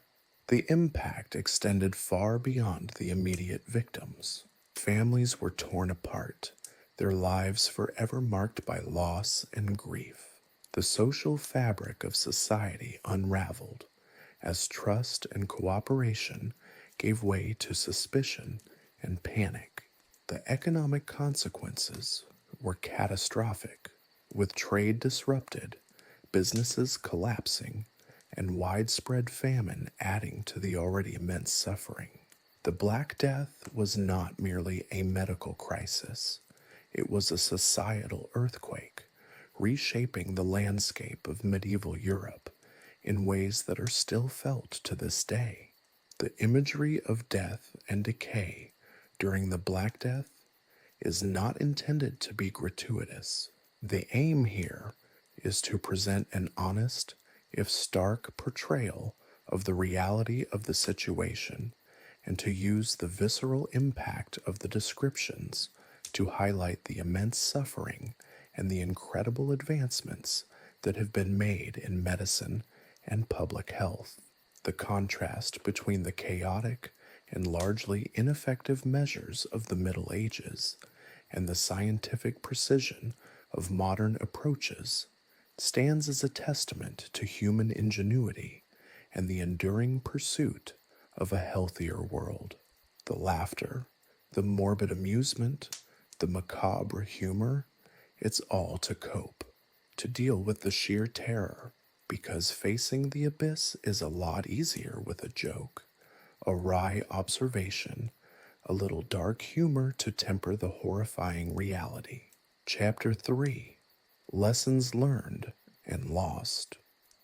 The medieval understanding of disease was, to put it mildly, less than stellar. Imagine a world where the leading theory of illness involved bad air, miasma, a noxious vapor emanating from rotting things, swamps, and generally unpleasant places. This invisible, foul smelling cloud was believed to be the culprit behind everything from the common cold to the bubonic plague. The solution? Avoid the bad smells. Simple, right? Except, of course, that the stench of death was practically omnipresent during the Black Death, making avoidance a rather challenging proposition. Naturally, this miasma theory led to some creative treatments. One popular method involved strong-smelling herbs and flowers, ostensibly to counteract the miasma's foul odor. Think of pungent posies held to the nose, fragrant bouquets waved in the air, and the charming practice of stuffing your nostrils with sweetly scented blooms. It was aromatherapy before aromatherapy was a thing, but instead of lavender and chamomile, they probably favored something more akin to a bouquet assembled from the Garden of Hades. Then there were the leeches. Oh, the leeches. These slimy, blood-sucking creatures were considered medical marvels, applied liberally to almost any ailment imaginable. A festering wound? Leeches. A headache? Leeches. Feeling a bit under the weather? Well, more leeches, of course. The logic here seems to have been based on the principle that if something was causing pain, sucking more blood out would inevitably improve things. It's a theory that would make any modern medical professional cringe, particularly considering their habit of sometimes dropping off and continuing their blood meal within the body, or if you got the particularly unfortunate luck to catch a disease through the leech's bite. The medieval leech-based medical industry was a booming one, though one suspects the leeches were far better off financially. Bloodletting, in general, was a hugely popular procedure. It's not just the leeches. Physicians would routinely bleed patients, often to an extreme and often fatal degree. The thinking, if you can call it that, was that illness was caused by an imbalance of humors. Blood, phlegm, yellow bile, and black bile, and bleeding helped restore equilibrium. The problem, as modern medicine has helpfully pointed out, is that removing large amounts of blood tends to lead to, shall we say, complications. Like death, for instance. The irony, of course, is that the bleeding itself could have easily exacerbated some conditions and introduced infections. And let's not forget the rather unconventional application of animal dung. Yes, you read that correctly.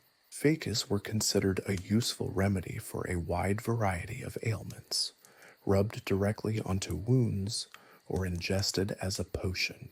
Imagine the sheer audacity of that suggestion. I mean, aside from the obvious hygiene concerns, the mind boggles at the sheer lack of any kind of biological understanding required to even contemplate such a treatment. One can only speculate on the level of desperation that led to this choice of medicinal treatment. The contrast between these medieval practices and modern medicine is frankly breathtaking. The germ theory of disease, developed over centuries of scientific inquiry, utterly revolutionized our understanding of how illnesses spread and how to combat them. Louis Pasteur's experiments with microorganisms and Robert Koch's postulates established a clear link between specific bacteria, viruses, and other microbes and various diseases. Suddenly, the miasma theory seemed laughably naive. The focus shifted from bad smells and humoral imbalances to microscopic organisms, invisible to the naked eye, yet capable of wreaking havoc on the human body. The ability to visually see the microbes, their shape and size, gave credence to the theory and made it possible to fight back intelligently. The development of antibiotics, vaccines, and improved sanitation practices has significantly reduced the death toll from infectious diseases. Where medieval physicians relied on leeches and dung, we now have sophisticated diagnostic tools, powerful medications, and effective preventative measures. We understand the mechanisms of disease transmission, allowing us to implement public health strategies that protect entire populations. We sterilize equipment, wash our hands, and boil our water, practices that seem trivial to us today, but would have appeared utterly magical and possibly heretical to our medieval counterparts. This is not just a case of incremental improvement, it's a complete paradigm shift. It's an almost unimaginable change in understanding, not least due to the advent of technologies like the microscope that allowed for the visual discovery of those microbes. The shift from a world where disease was a mysterious, unpredictable force to one where we can identify, understand, and often conquer it is one of the greatest triumphs of human ingenuity. Yet this triumph is also a sobering reminder of just how much we didn't know, how much progress has been made, and how vulnerable humanity is to infectious diseases when basic understanding and sanitation are unavailable. The sheer terror of the Black Death is now, hopefully, just a historical lesson, a story told with a blend of horror and morbid humor, providing a stark contrast to the comparatively safe and scientifically advanced world we currently live in. But it serves as a poignant reminder that the struggle against disease is an ongoing one, and complacency is a dangerous thing, even in our seemingly more advanced era. Even today, new diseases emerge, old ones re-emerge, and the fight against infection continues, a testament to the enduring power of microbial adversaries and the perpetual need for medical progress. And while we laugh at the leeches and the dung, let's not forget the gravity of the lessons learned and the horrifying reality they were born of. The development of the scientific method itself played a critical role in this transformation. The shift from relying on superstition and tradition to evidence-based reasoning was crucial in understanding the nature of disease. Observations, experimentation, and the rigorous testing of hypotheses allowed scientists to move beyond fanciful explanations and develop a deep understanding of the biological processes involved in infection and immunity. The ability to meticulously record data, conduct controlled experiments, and analyze results objectively was key to unlocking the secrets of the microscopic world and devising effective interventions. It is easy to dismiss the medieval approaches as absurd, but they were, in their own way, attempts to grapple with a terrifying and incomprehensible phenomenon. But let's be clear, absurd doesn't even begin to cover it. The application of potentially harmful substances to already afflicted individuals, the complete ignorance of hygiene and sanitation, the willingness to disregard basic logic, all these factors contributed to the devastating impact of the plague. While we can laugh at the incongruity of medieval medical practices, it is essential to remember the context in which they took place. Lacking the knowledge and tools we possess today, people turned to what they had, even if those remedies were ineffective and in some cases some actively harmful. Yet, even in the darkest hours, there were glimmers of ingenuity. Quarantine measures, for instance, though often poorly implemented, represented a rudimentary understanding of infection control. The isolation of the sick, while far from perfect, did contribute to slowing the spread of the disease in some areas. These nascent public health measures, crude as they may seem in comparison to modern practices, provide insights into the resilience and adaptability of humanity, facing the grim reality of widespread mortality. The story of disease, from miasma to microbes, is a story of progress, of scientific discovery, and of the ongoing battle against invisible enemies. It's a story that reminds us of the fragility of life and the importance of continuous learning and adaptation. And it's a story that can, at times, make us laugh, a dark, twisted kind of laughter, perhaps, at the absurdity of the past, while appreciating the marvel of modern medicine.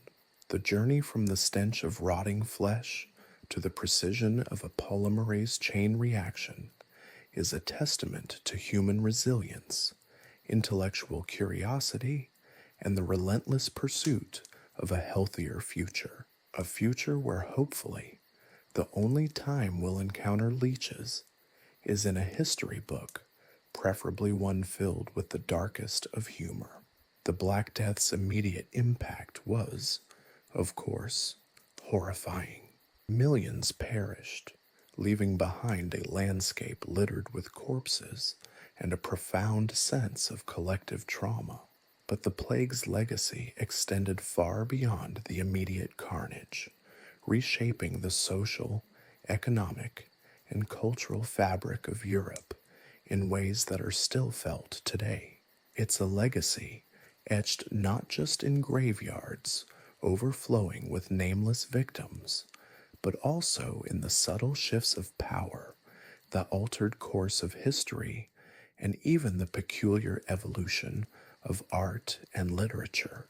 Think of it as a historical hangover, a lingering after effect of the world's most spectacularly bad flu season. One of the most significant consequences was the dramatic demographic shift. The plague wiped out a substantial portion of Europe's population. Estimates vary wildly, but it's safe to say we're talking about millions, perhaps even tens of millions of souls.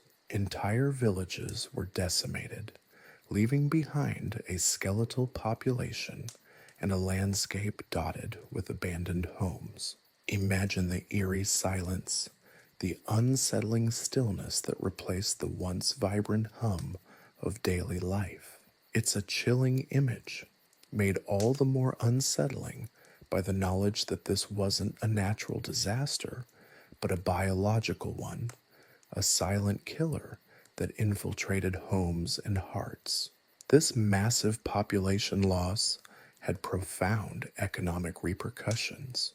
The sudden shortage of labor dramatically altered the power dynamic between landowners and peasants. For centuries, the feudal system had been characterized by a rigid hierarchy, with peasants bound to the land and subservient to their lords.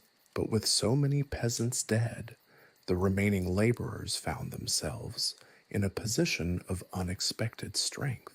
They could demand higher wages and better working conditions, a situation that would have been unthinkable just a few years earlier.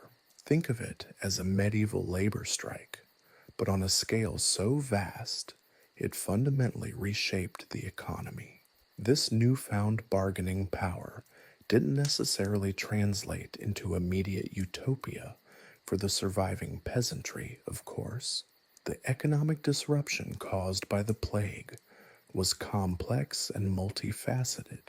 While some peasants benefited from increased wages, others faced hardship and displacement. The loss of so many workers disrupted agricultural production, leading to food shortages and price inflation.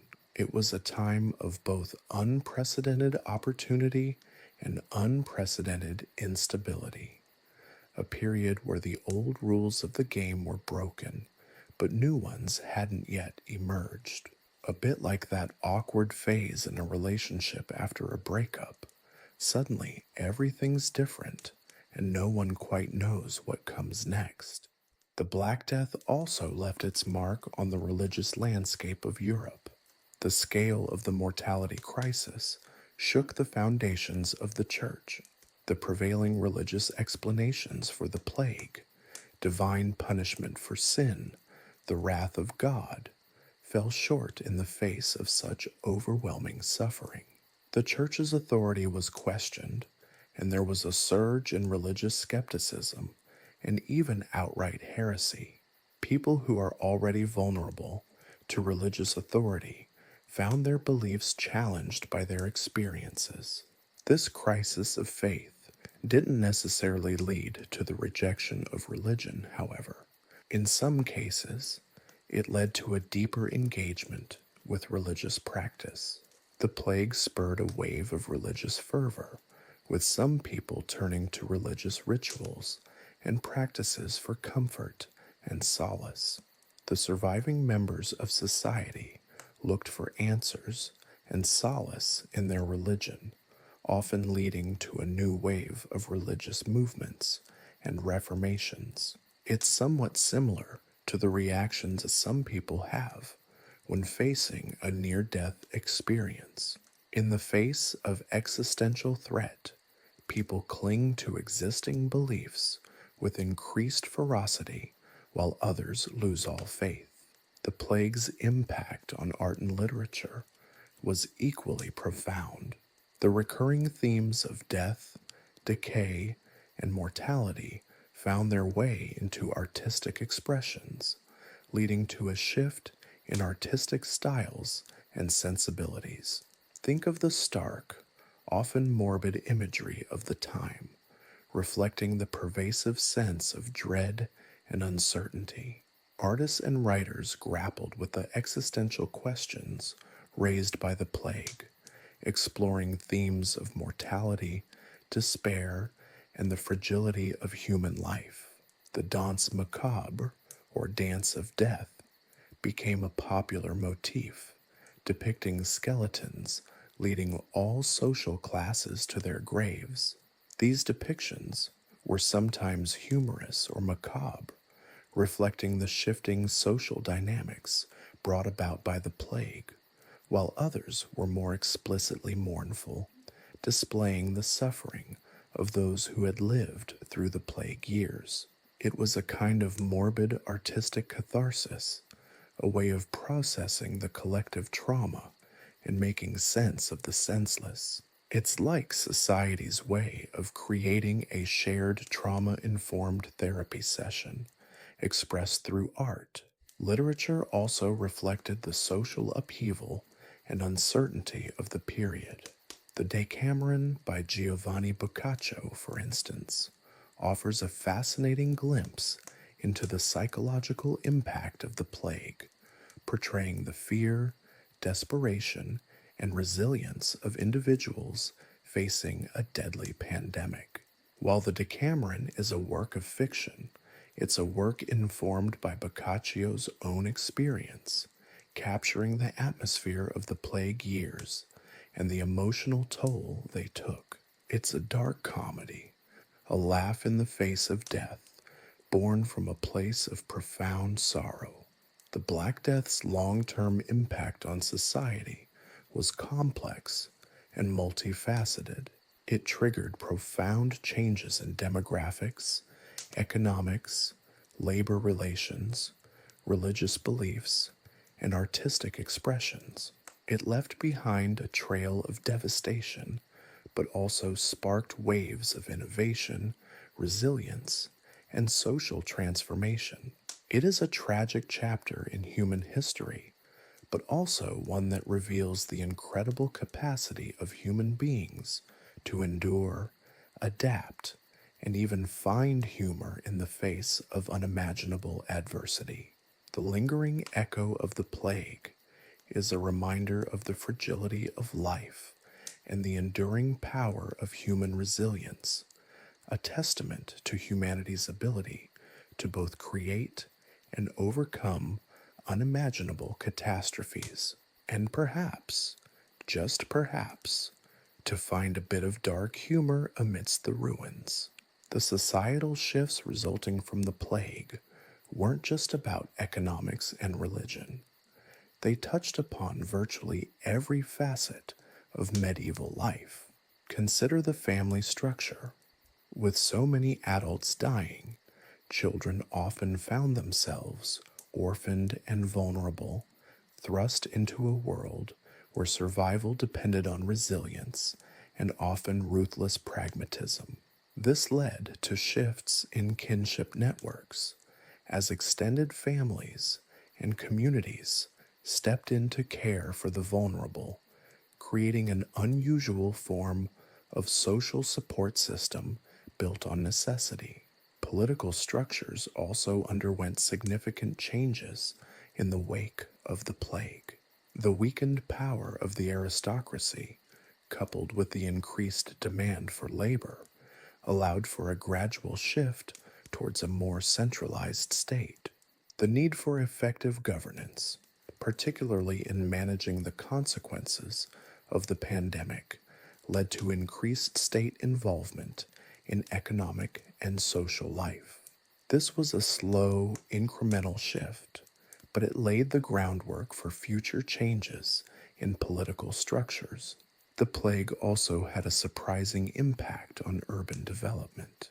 The sheer scale of death led to the abandonment of some settlements and villages, while others experienced population growth as survivors migrated to new locations in search of better opportunities. This led to a reconfiguration of population centers, shifting the balance of economic and social power.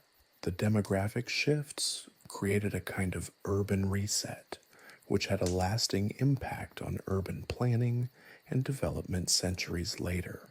And while the treatment methods of the era appear absurd to us today, it is important to remember that they were not entirely devoid of rationale from within the understanding of the time.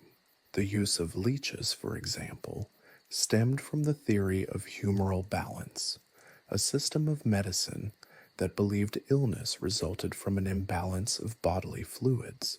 While clearly incorrect, the theory was prevalent throughout the medieval period, and it's important to view the medical practices of the time through the context of the established scientific understanding of the era.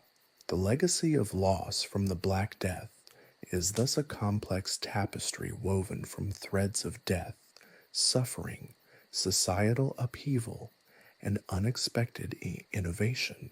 It's a story that reminds us of the constant interplay between tragedy and progress, of how even the darkest chapters in history can shape the future in profound and unforeseen ways. The echoes of the plague resonate still, not only in our collective memory, but also in the very fabric of modern society. It is a story that, while tragic, has a strangely enduring and ultimately darkly comedic quality. A reminder that even in the face of unspeakable horror, humanity has a knack for finding a way to carry on, rebuilds, and maybe, just maybe, find a little humor in the absurdity of it all. The horrors of the Black Death, with its gruesome symptoms and staggering mortality rate, cast a long shadow. Yet, paradoxically, this catastrophic event inadvertently sowed the seeds for some of the most significant advancements in public health. The sheer scale of the devastation forced humanity to confront its limitations in understanding and combating disease, triggering a gradual, if often painfully slow, shift towards a more scientific approach to healthcare. It's a bit like a slapstick comedy where the punchline, improved public health, arrives centuries later, leaving the audience gasping for breath, both from laughter and relief. One of the most significant turning points in the fight against infectious disease was the development of vaccines. The concept of vaccination, while not fully understood in its mechanisms for centuries to come, has ancient roots. Early forms of inoculation against smallpox, for instance, were practiced in some parts of the world, particularly in China and India, centuries before the scientific revolution. These early methods, though far from foolproof and sometimes dangerous in their own right, hinted at a possible path toward preventing disease, rather than just treating its symptoms. Think of it as a trial and error approach to disease prevention, where the error sometimes involved a significant risk of death, but the eventual trial led to groundbreaking results. The formal scientific understanding of vaccines came much later, of course. Edward Jenner's pioneering work with cowpox in the late 18th century marked a pivotal moment. Jenner, a physician with an adventurous spirit and a healthy dose of skepticism towards prevailing medical dogma, observed that milkmaids who contracted cowpox seemed immune to smallpox. This observation, though seemingly simple, revolutionized medicine. He proceeded, with a bravery that is equal parts admirable and alarming, to test his theory by inoculating a young boy with cowpox. The success of this experiment, which thankfully did not have a disastrous outcome, laid the foundation for the development of vaccines against various deadly diseases. Jenner's work stands as a testament to the power of observation, experimentation, and a healthy disregard for established medical norms. It's a perfect example of how sometimes the most groundbreaking discoveries come from daring to challenge the status quo. It's a medical version of a daring heist, except instead of jewels, Jenner stole the secrets of immunity from nature itself. The development of germ theory in the 19th century further propelled the progress of vaccination. The work of Louis Pasteur and Robert Koch, among others, elucidated the role of microorganisms in causing infectious diseases, fundamentally altering our understanding of disease transmission. Suddenly, the somewhat random and arbitrary nature of disease began to make sense. This realization fueled the development of more effective vaccines and preventive measures. Think of it as finally finding the instruction manual to the human body, a complex and occasionally baffling instruction manual, but one that, once deciphered, offered unprecedented potential for improvements in public health. Pasteur's work with rabies, for instance, epitomizes this leap forward. He not only identified the causative agent, but also developed a groundbreaking vaccine that helped save countless lives. This wasn't simply a medical triumph. It was a victory for reason and a testament to the power of scientific inquiry in the face of seemingly insurmountable odds. The impact of Pasteur's achievement in combating rabies was extraordinary, representing a fundamental shift in how society viewed the prevention and treatment of infectious diseases. Improving sanitation, another key aspect of public health, wasn't a straightforward journey of eureka moments, but a messy, often contentious process of trial and error, political maneuvering, and gradual societal shifts. The relationship between sanitation and disease wasn't always clear, particularly in the pre-germ theory era. The miasma theory, which attributed disease to bad air, though incorrect, spurred some sanitation improvements, although often misguided ones. Think of it as a humorous case of getting the right answer for the wrong reason. People began to realize that foul odors and unsanitary conditions were often associated with illness, although they didn't understand why. The gradual acceptance of germ theory in the 19th century provided a far more rational explanation for the connection between sanitation and public health. This understanding then fueled the creation of modern sewage systems, clean water supplies, and other crucial public health infrastructure. The development of these systems was not merely a matter of scientific knowledge, but also required significant social and political change. It involved overcoming resistance from those who benefited from the status quo, securing the necessary resources, and educating the public about the importance of sanitation. Imagine it as a massive, slightly smelly, but ultimately successful community project, requiring the cooperation of scientists, engineers, politicians, and even the public. The advancements in medical technology during the 20th and 21st centuries further strengthened the fight against infectious diseases. The development of antibiotics, for example, revolutionized the treatment of bacterial infections. The discovery of penicillin, a watershed moment in medical history, dramatically reduced mortality rates from bacterial infections that were once considered death sentences. Think of penicillin as the ultimate medical superhero, swooping in to save the day against previously invincible foes. But even this success came with its own humorous irony. The overuse and misuse of antibiotics have led to the rise of antibiotic-resistant bacteria, proving that even the mightiest of heroes can be challenged. The development of sophisticated diagnostic tools such as PCR, polymerase chain reaction technology, has improved our ability to quickly and accurately identify infectious diseases. This technology, with its relatively straightforward but incredibly effective method, allows for early detection and intervention, leading to better outcomes for patients and improved disease control measures.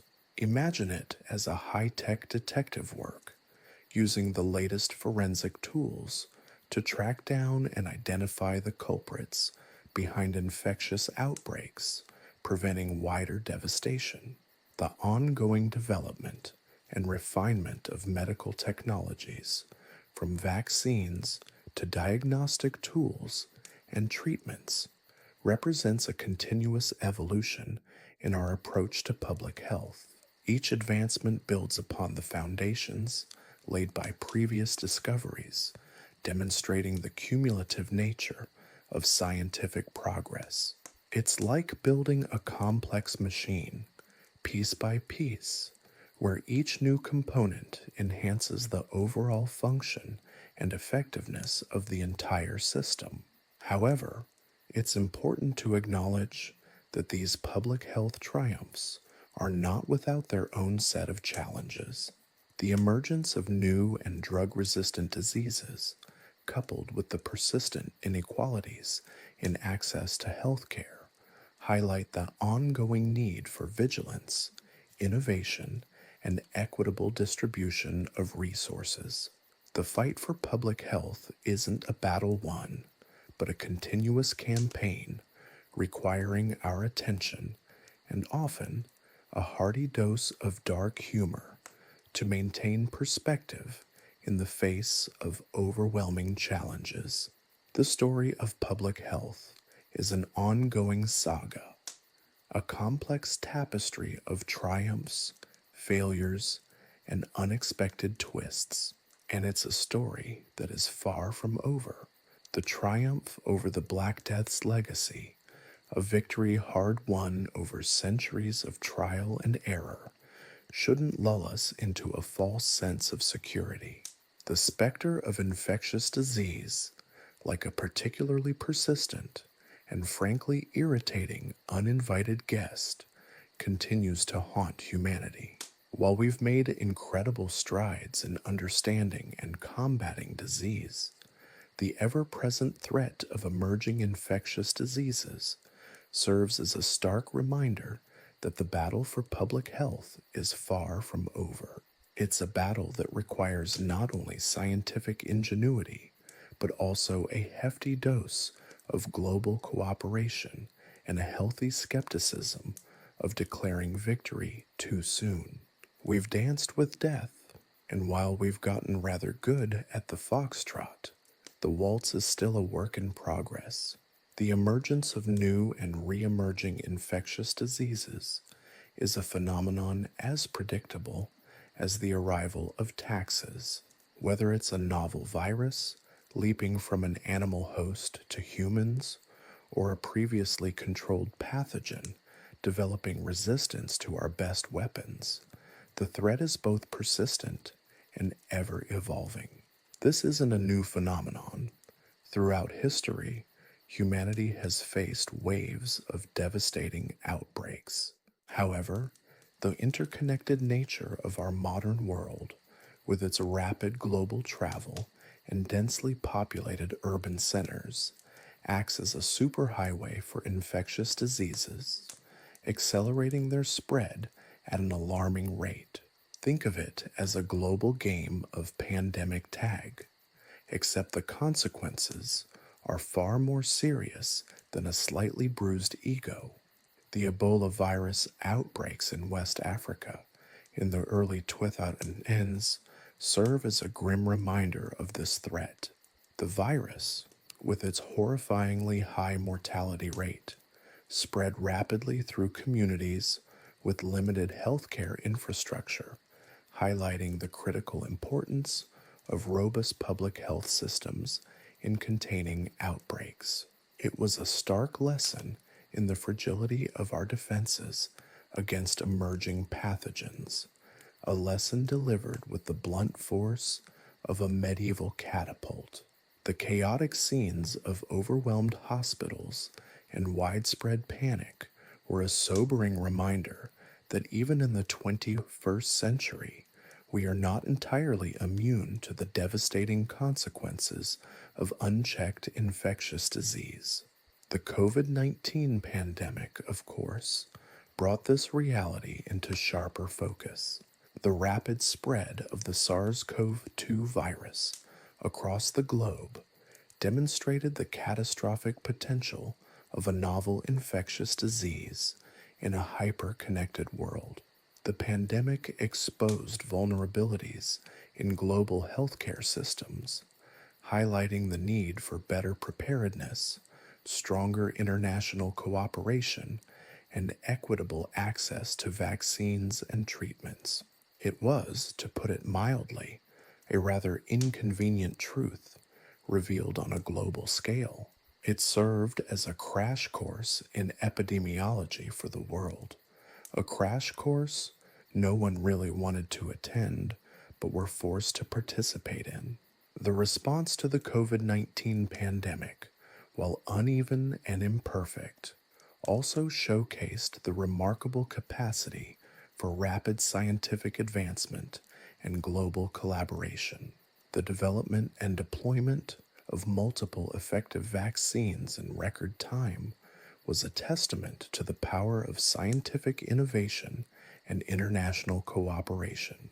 Yet, it also revealed the frustrating challenges of vaccine hesitancy, misinformation, and the significant disparities in access to healthcare resources across the globe. It was a pandemic sized illustration of the adage, 2 steps forward, 1 step back. But the story doesn't end with COVID 19. The threat of emerging infectious diseases remains a constant, a background hum of unease in the orchestra of global health. Antimicrobial resistance, the ability of bacteria and other pathogens to resist the effects of antibiotics, is a growing concern.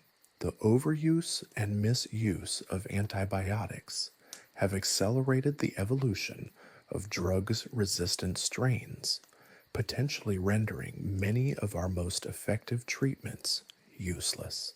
It's a bit like an arms race between us and the microscopic enemies, where we keep developing new weapons, but they keep evolving new defenses. Climate change also plays a significant role in shaping the landscape of infectious disease. Changes in temperature and rainfall patterns can alter the distribution and prevalence of disease vectors, such as mosquitoes and ticks, expanding the geographic range of diseases like malaria, dengue fever, and Lyme disease. It's a rather inconvenient truth, demonstrating how environmental degradation and human health are inextricably linked. It's not just about melting glaciers and rising sea levels. It's about the surprising ways in which environmental shifts alter the patterns of human health. The fight against emerging infectious diseases requires a multifaceted approach, combining scientific innovation with robust public health infrastructure, effective surveillance systems, and strong international cooperation. This includes investing in research and development of new vaccines, diagnostics, and treatments, strengthening healthcare systems in low and middle income countries, improving sanitation and hygiene, and implementing effective strategies for disease surveillance and outbreak response. It's not a simple checklist, but a continuous process of adaptation and refinement. Furthermore, addressing the social determinants of health, such as poverty, inequality, and lack of access to education, is crucial in mitigating the impact of infectious diseases. These factors often create vulnerabilities that make populations more susceptible to infection and less able to cope with outbreaks. Addressing these social issues isn't merely a matter of social justice. It's a vital component of building resilient and healthy communities, better equipped to withstand the inevitable challenges posed by emerging infectious diseases. It's like strengthening the foundations of a building. You might have a beautiful facade, but if the foundation is weak, the whole structure is at risk. Ultimately, the fight against emerging infectious diseases is a marathon, not a sprint. It demands sustained effort, unwavering vigilance, and a commitment to global collaboration. The history of infectious disease, from the Black Death to modern pandemics, teaches us that complacency is a dangerous luxury. The past should serve not only as a grim reminder of the potential for devastation, but also as a source of inspiration and learning, driving us to develop better strategies and build more resilient systems to protect humanity from the ever-present threat of infectious disease. The ongoing battle for public health requires not only scientific expertise, but also a healthy dose of dark humor, the kind that helps us to keep fighting even when the odds seem overwhelming. Because in this ongoing battle against unseen enemies, laughter truly can be the best medicine. So, There we have it.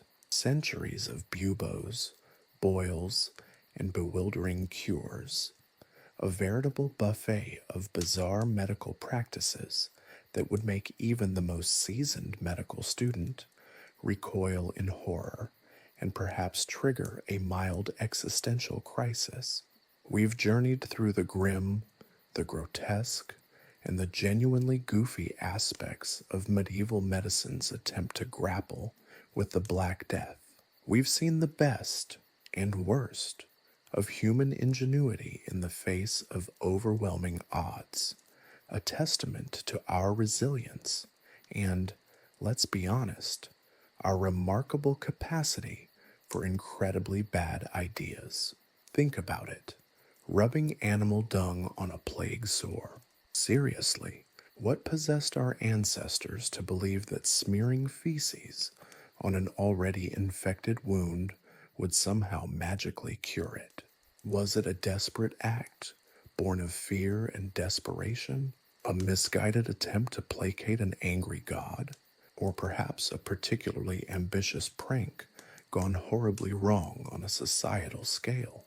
History, unfortunately, doesn't provide clear answers, leaving us only to speculate on the cognitive processes at play or lack thereof.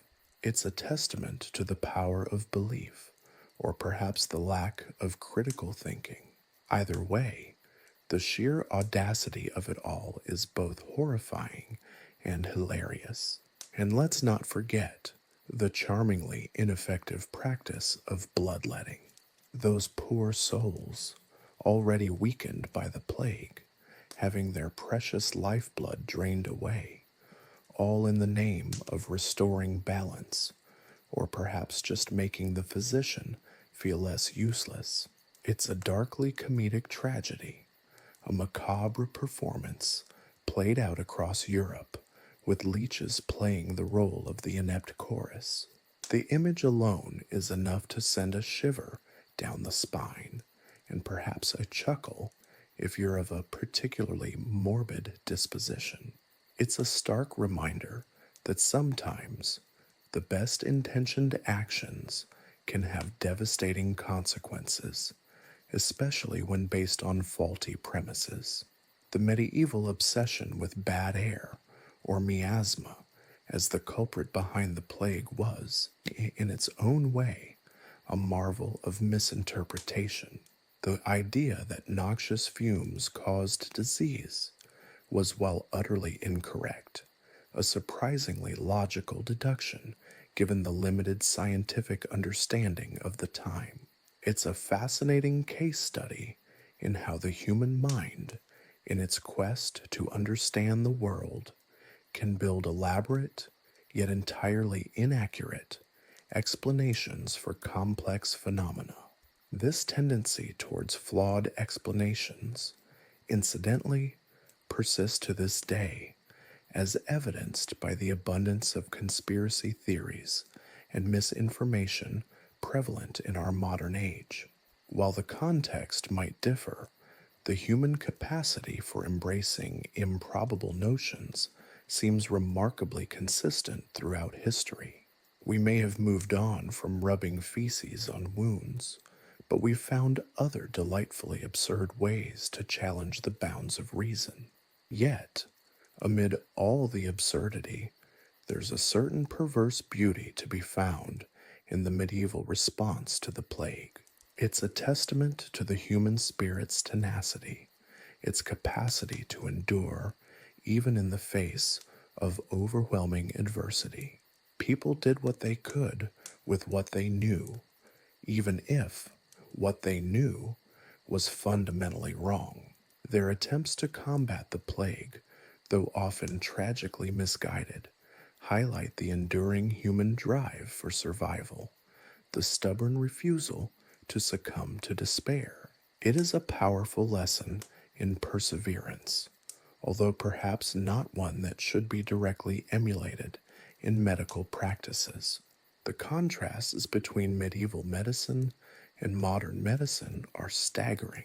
Our understanding of disease has evolved dramatically, thanks to centuries of scientific inquiry and technological advancement. We now understand the role of microorganisms in causing illness and have developed sophisticated treatments and preventative measures that were unimaginable in the Middle Ages. The very idea of germ theory would have been met with bewilderment, perhaps even accusations of witchcraft in the medieval period. It's a testament to the progress of human knowledge and a stark reminder of how far we've come in our understanding of the world. But our advancements are not without their challenges.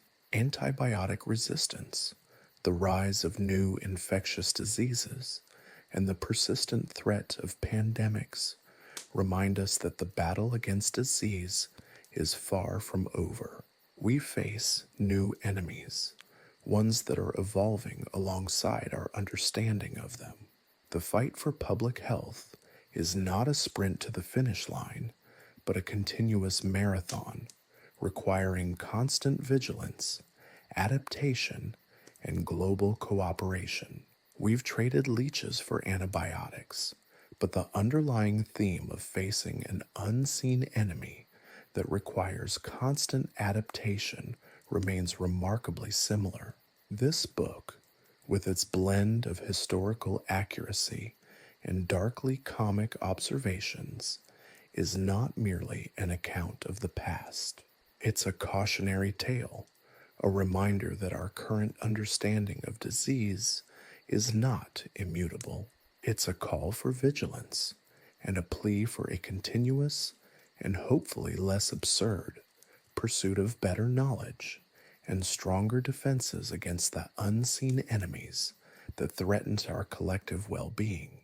It is also a humbling reminder that some things, like our capacity for both brilliant innovation and mind-bogglingly stupid ideas, remain remarkably consistent across centuries. The pendulum swings between genius and utter folly, and the history of medicine, particularly in the face of plague, provides ample examples of both. The echoes of the Black Death resonate in our modern age, reminding us that humanity's struggle against disease is an ongoing one. The fear, the uncertainty, and the desperate search for solutions. These emotions remain as relevant today as they were in the 14th century. However, unlike our medieval counterparts, we have the benefit of centuries of accumulated knowledge and technological advancement. This knowledge empowers us to tackle future challenges. We may not possess the foolproof solutions that would entirely extinguish the specter of disease, but we have tools significantly more effective than rubbing excrement on festering wounds. Indeed, the progress we've made is noteworthy. The tale of the Black Death is, ultimately, a story of human resilience and ingenuity, but also of our enduring capacity for profound misunderstanding. It's a story peppered with both gruesome tragedy and darkly comedic irony. It serves as a potent reminder that progress is not linear, and that even with modern science at our disposal, we cannot become complacent in our battle against disease. It's a story that's both unsettling and, in its own morbid way, strangely uplifting. We survived and continue to survive even our own most questionable attempts to save ourselves. And that, my friends, is worthy of a hearty, albeit slightly unsettling chuckle. Perhaps we should raise a glass of something thoroughly sanitized, of course, to human resilience and to the wonderfully weird history of our attempts to understand and conquer disease. After all, if we couldn't laugh at the sheer absurdity of it all, we might just cry.